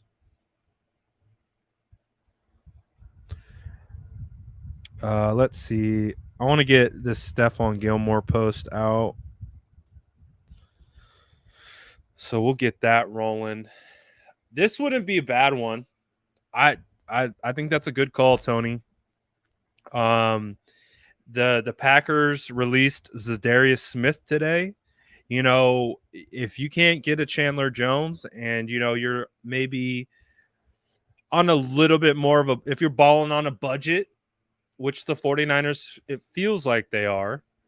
Again, that's why I don't talk a ton about cap, because they're under the cap or they're over the cap, yet they're about to potentially make a move for Stefan Gilmore. But I like the Zadarius Smith move. Would I think it's like a game-changing top-tier move? Not necessarily, but I think he would be a great piece. I think he would be a nice piece for the 49ers for sure. Again, any edge right now would be helpful. I think if you can continue to use Eric Armstead as a chess piece, use him on the interior. I mean, you guys know. We've been screaming from the mountaintops for years. Play Eric on the inside. Play Eric on the inside. Play Eric on the inside. Play him on the inside. We got to see that last year. He had one of his best years. They were forced yet again to move a guy to his natural position, and he played his best year. What a thought. What a thought. If only we could just play the guys in which they're most comfortable in, might be able to get the best out of them as a result. But hey, it's just a thought. It's just a thought. Bear with me. I want to get this Gilmore post out just so the people are aware. Just so we can get it out. Say we did it. Oh, let's go. We're 30 away from 300 likes. We should be able to get that in a blink of an eye. Let's go, squad. Smash that like button. Get us to 300. Oh, wait. 400. Oh, we already smashed through 300. Oh, boy. Oh, we're already past 300. We have 400? Man, you guys are putting in work today. Oh, 395. Let's go. You guys are putting in work today. Let's go. Look at the squad. Let's go. SDS. I'm saying, man. Let's go. Shout out everyone. Let's go. He said, hit the like button, stooges. I appreciate the compliment, my boy. Shout out everyone. Adding to the like party. Bro, we do numbers. Just imagine when Jimmy gets traded. Ooh. Just imagine when Jimmy gets traded. We're going to need the whole mod squad. We're going to need the whole mod squad going. We're going to need the whole mod squad going. Oh, Demarcus Lawrence getting a new deal. Demarcus Lawrence. Defensive end for the Cowboys got a new deal. Okay. Cowboys paying everyone but Amari, I guess. Everyone paying. Dallas paying everyone but Amari, I guess. 3-year, $30 million guaranteed. Woo! Sheesh. Dang. All right. So Demarcus Lawrence. Demarcus Lawrence will now have fully guaranteed contract for 7 straight years.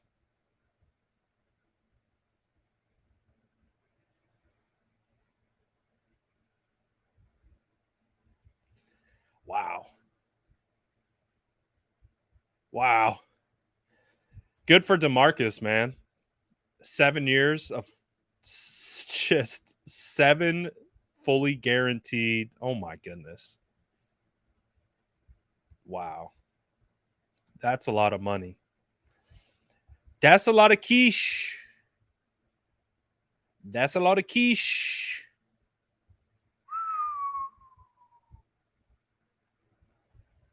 Boy, oh boy, that's a lot of money. Whoo!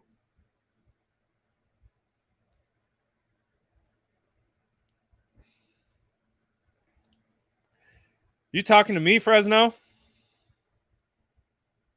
You talking to me, my boy? You talking to me? What is football? What does that mean? Stepped a foot on the field. I don't know. I like to talk about football. I've never played it. I watched it on TV a couple times. I watched football on TV a couple times, and I was like, hey, this sport makes sense to me. I'm going to just create a YouTube channel. I'm going to talk about it. So Fresno has the right idea. He has the right idea. What is football? How do you play it? What's funny though, does it make you more does it make you more qualified to talk about football if you've stepped on a field though? Like let's really break this apart. Like if you just stepped on it, like literally anyone, my daughter stepped on a football field. Does that make her more qualified to talk about football?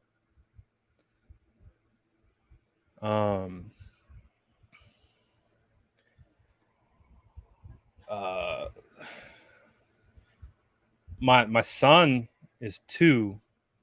He has stepped on a football field. So does that make him more qualified to speak? Technically, he can't speak, but he has stepped a foot on the field. So does that make him qualified to well, same energy? It's the same energy. I'm telling you. It's the same Robert knows. Robert knows. Oh, I'm having fun, man. I'm just having fun. I'm having fun. I'm having fun with casuals. Having fun with casuals today. It's okay. I missed Super Chat. Yes, I did. Here we go. Bailey says, oh, shout out Bailey. Appreciate the $10 Super Chat, my boy.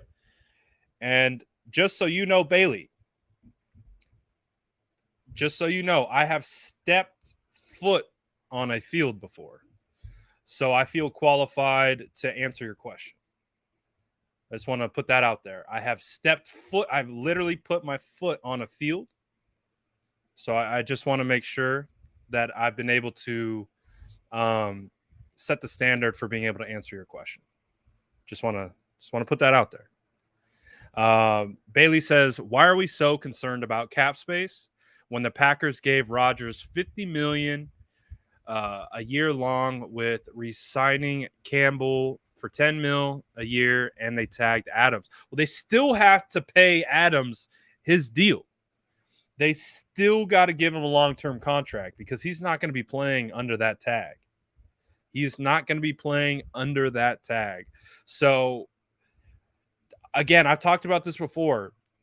Free agent or the cap is such like a mythical figure to me because when they say it's this, you see teams move. There's loopholes all over the place, and they take advantage of it, and they push into the red. Dude, the Saints were negative $74 million in cap space. What? Like, how make that make sense to me? How do you be negative $72 million in cap? How does that work? So, I don't, again, the 49ers have Parag Marate. He's very good. He's very good at being able to keep the cap reasonable. Now, clearly he understands how to work around it. I don't, but he does. Other than that, I have no idea. But I do know that Jimmy Garoppolo is acquiring a lot.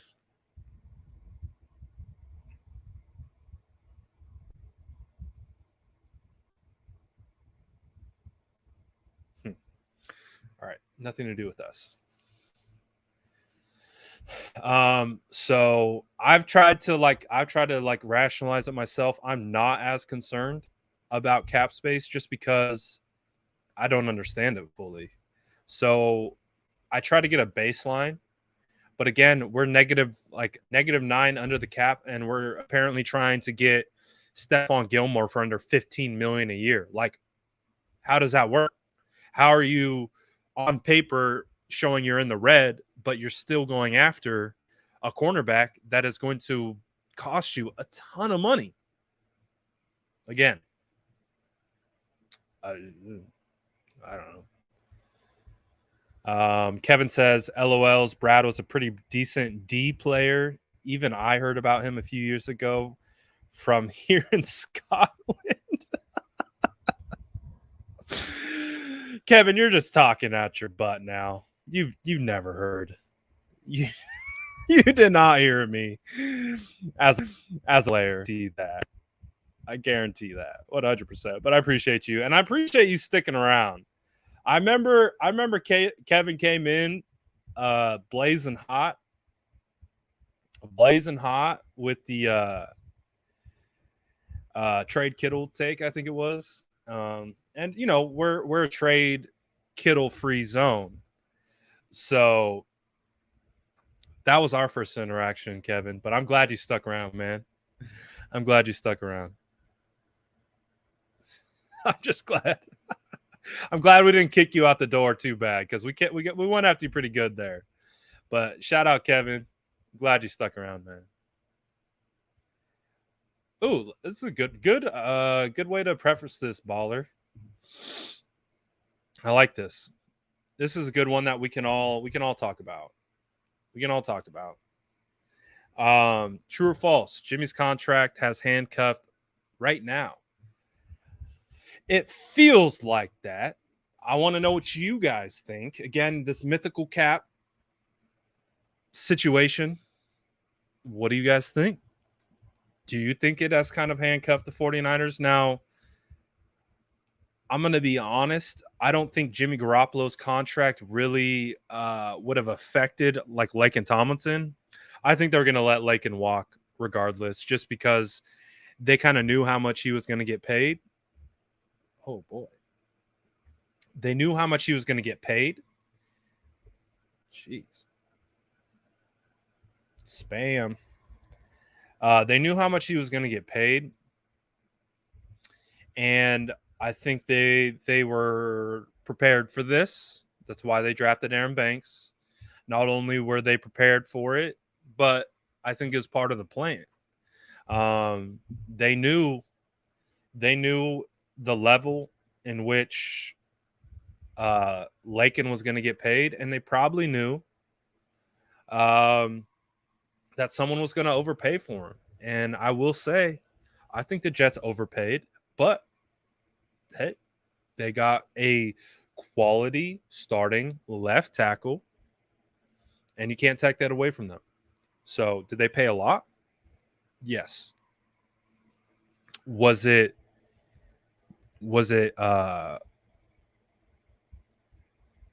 something I would have paid him? Probably not. But I think that's why the 49ers kept it moving.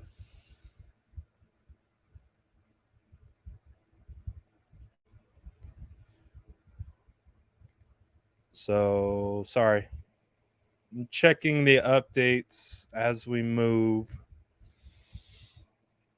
Feels like something else is going to drop soon.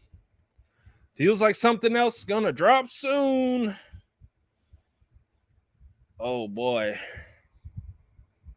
Let's see.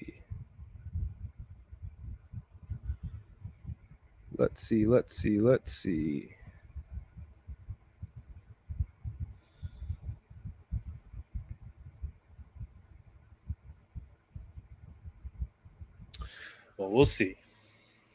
It sounds like we're on Gilmore watch right now.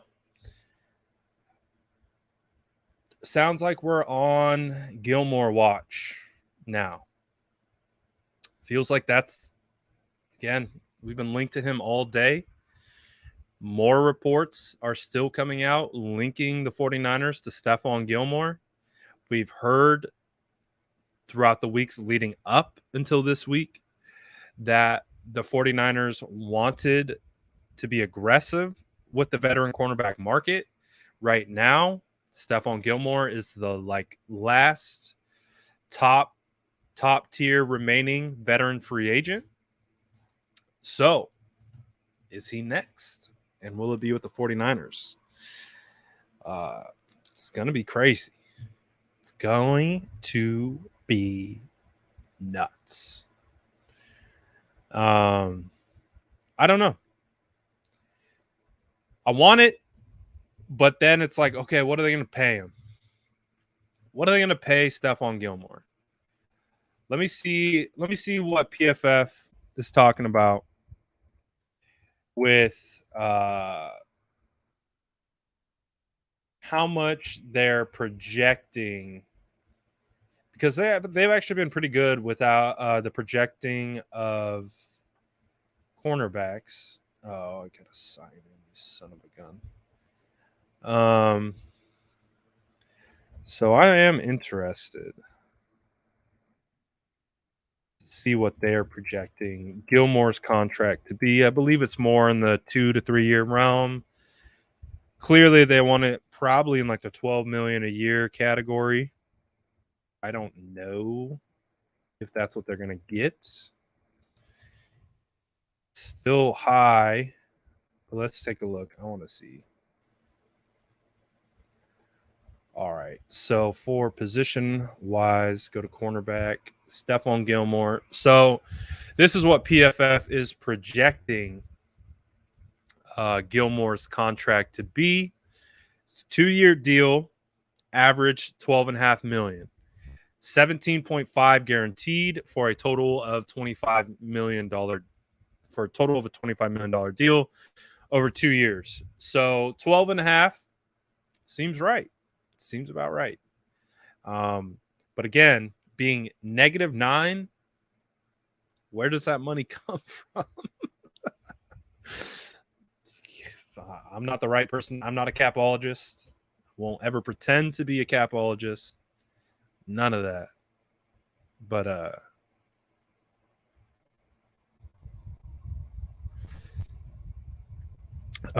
Pittsburgh Steelers just signed former Cardinals center Mason Cole to a 3-year deal. So the Steelers got Mitchell Trubisky. They re-signed their right tackle. They just signed a center. Wow. CJ Uzomah, Bengals tight end, is going to be signing with the New York Jets for 3 years, $24 million. Holy crap, that is a lot of money for CJ Uzomah. Woo! Jets got money to spend. See, that's the thing. If this race for Stefan Gilmore is between the Jets and the Niners, the Jets have way more money. And it feels like they will just throw that money at Gilmore if that's what they wanted. And it feels like Gilmore, this is going to be, I guarantee you, this is Stefan Gilmore's last opportunity to get a check. Like, Stefan Gilmore ain't collecting any other bags after this. If he's getting a 2 to 3 year deal, that's it for Gilmore. Because I guarantee you, by the end of it, he's not going to be what he was when he signed it. So the Jets feel, I mean, $24 million at CJ Uzomah, and I like CJ. I like CJ too. He's coming off the injury. He's a receiving type threat from the tight end position. Tyler Kroft, Griffin, the tight ends that the Jets were working with, I still think he's an upgrade. I think Uzomah's an upgrade over what they had, but geez, like, how much of an upgrade? Again, he's a receiving threat from the tight end position, and he has good skill set. But 3 years, $24 million. Woo! Sheesh. Bailey says, would you be okay with us signing MBS? What contract would you give him? It's funny. I actually did a mock trade last year where I got the 49ers MVS in a trade. I like MVS. I think MVS's biggest problem is that he's inconsistent. I think he's good. I think he's very, again, he's got the measurables. He's got great size and speed and everything that comes with it. He's inconsistent. And again, it was hard for him to put up numbers with Aaron Rodgers in a pretty similar scheme to the 49ers. So I'm going to go ahead and say, if the 49ers get MVS, which I'm not opposed to it. I'm not opposed to it at all. But I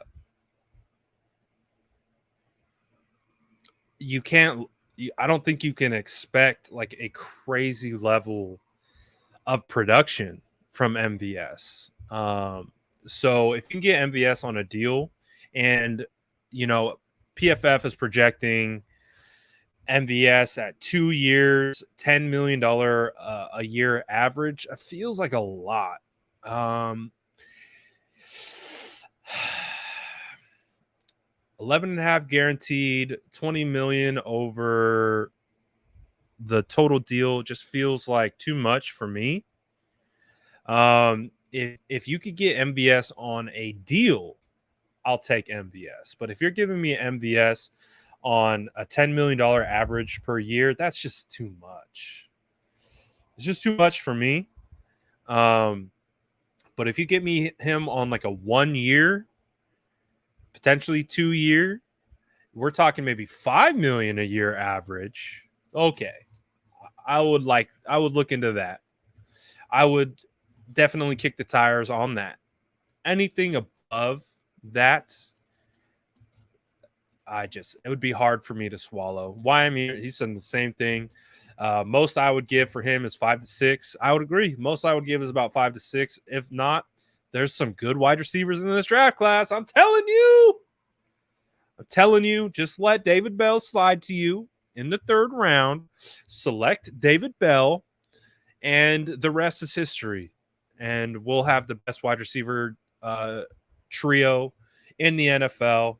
Bengals could kick rocks, because if you give me Deebo Samuel, Brandon Ayuk, and David Bell, and I've tested this just so we know, it's very official.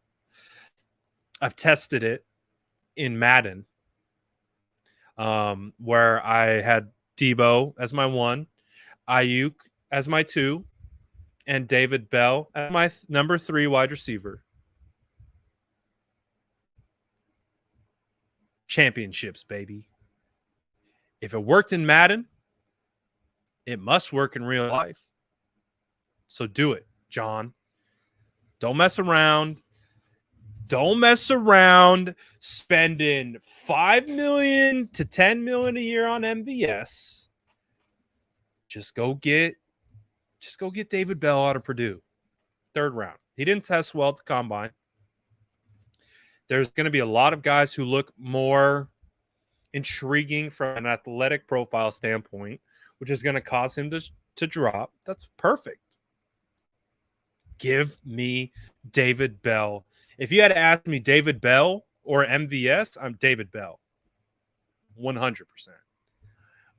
Not even a fraction would slide towards MVS.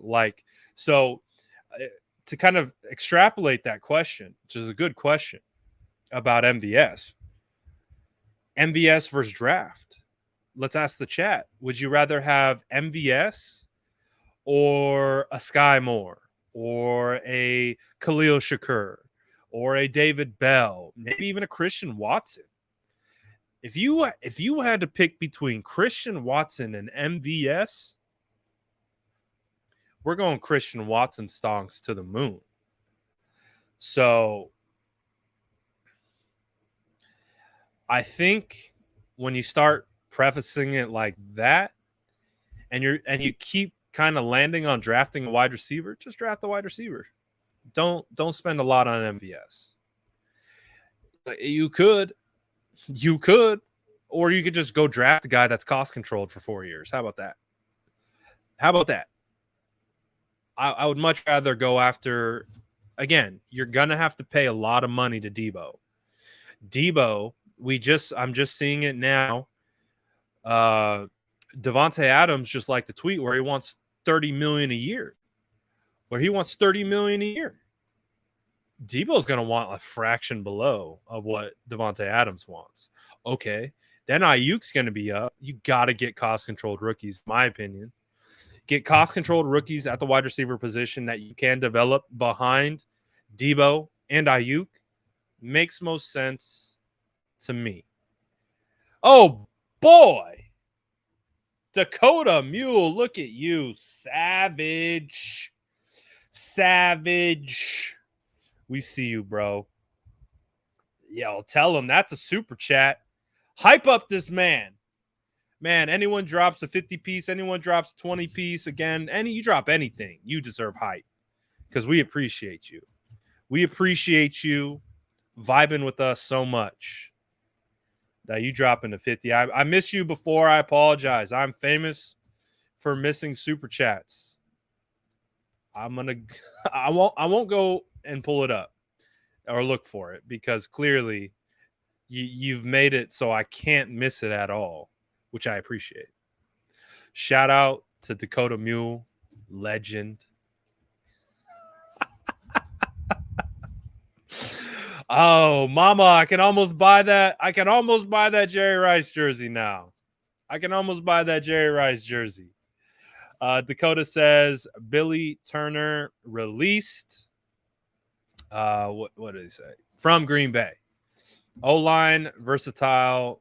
Yes, I missed the first super chat for sure. I apologize for that. You're right. They did release him. He's a former 3rd round pick. I'm not going to pretend like I watched a ton of Green Bay snaps other than the opportunities when I was scouting them. But he does have a ton of starting experience. Could be a really nice pickup. It could.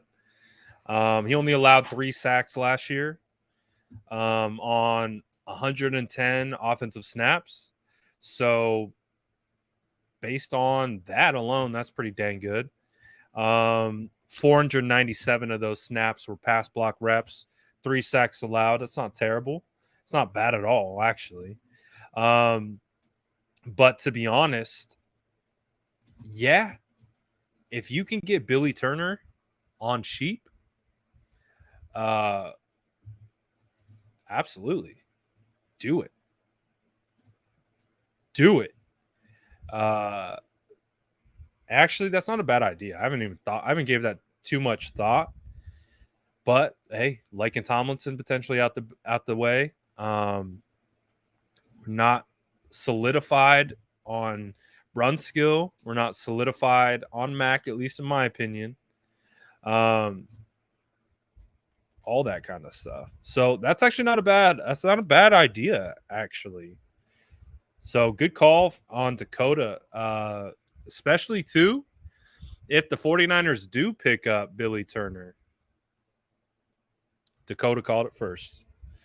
Dakota called it first. Let it be known. Let it be known.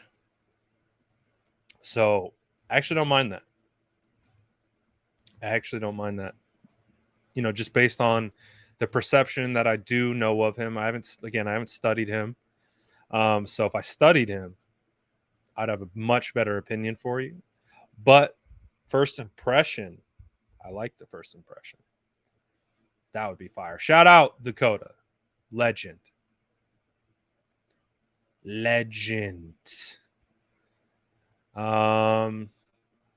Let's see. We're going on 2.5 hours. I feel like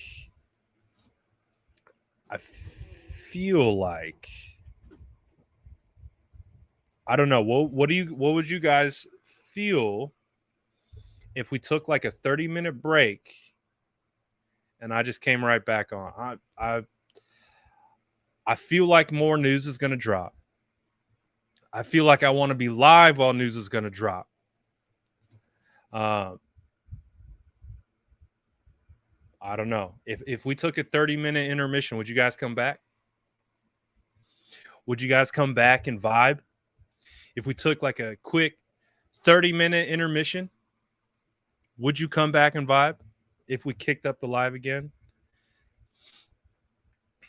Because I think that would give us a nice little breather. Oh, so far, yes. Okay. Hey, you're lying. You're lying to me. You can't quit me. You can't quit me. All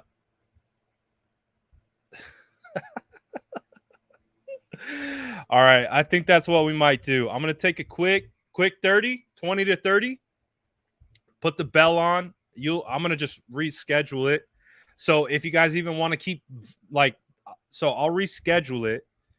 So if you guys want to use it like a live chat, like again, you could go do whatever the hell you want. But if you want to keep the live chat vibes going, and again, if news breaks during that 30 minutes, you'll be able to go in and vibe before I go live. So I'll get it created. I'll get it set. DJ, I'm going to get you a hat, my guy. Don't you worry. But I'm going to get this one set. So I'll get the next one set. We can use it like a live chat. So you can literally just go hop in and just use it as a chat. And then I will pop back on and we'll see what happens. Maybe Gilmore news. We'll see. I'll get it set. That should be up in about 2 minutes.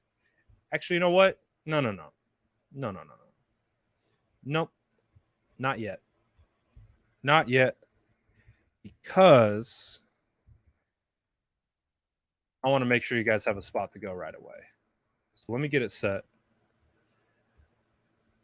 And then you guys are going to have a spot to jump into.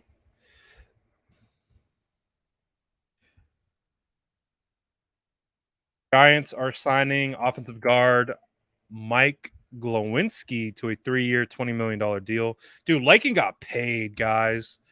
They paid Laken so much money, especially in comparison to like that deal. Whew. Laken got paid.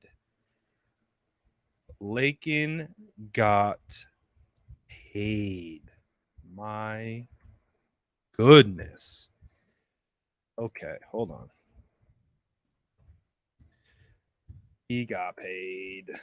Shout out Laken, man. I'm so happy that he got paid too. So happy he got paid. Again, it would have been great if it was from us, but you can't be mad. You cannot be mad at players securing the bag. You just can't. You just can't. You can't at all. All right. Let's see if there's any people still sticking around. Oh, we got a good amount of people in here still. Show. And I'll make it real easy. Because if you stuck around, you're a real one. Let me see here. Niners. Okay, maybe it's not that easy. All right. Well, I got it up. So you guys will be able to just hop on over. You guys will just be able to hop on over to the next scheduled live. I scheduled it at 4:45. So Sourdough Squad will be back at 4:45. And we will be I feel like something's coming, guys. I feel like something's coming. And it would be fantastic to do it while on live. So I'll be back 4:45. Live's already set. You can hop over, use it as a chat. I'll see you guys over there soon. Shout out, Luke. Appreciate you, man. Shout out, everyone. I'll be back in 30 minutes. Chat set. Go hop over. Do what you do. I was trying to send a link, but you guys know where to find it. It'll be on my YouTube page. Hop in there. I'll see you guys in a little bit. We're going to be talking about something breaking. It feels like it. Feels like it. Appreciate you guys. I'll see you in a little bit. Hopefully with some big news.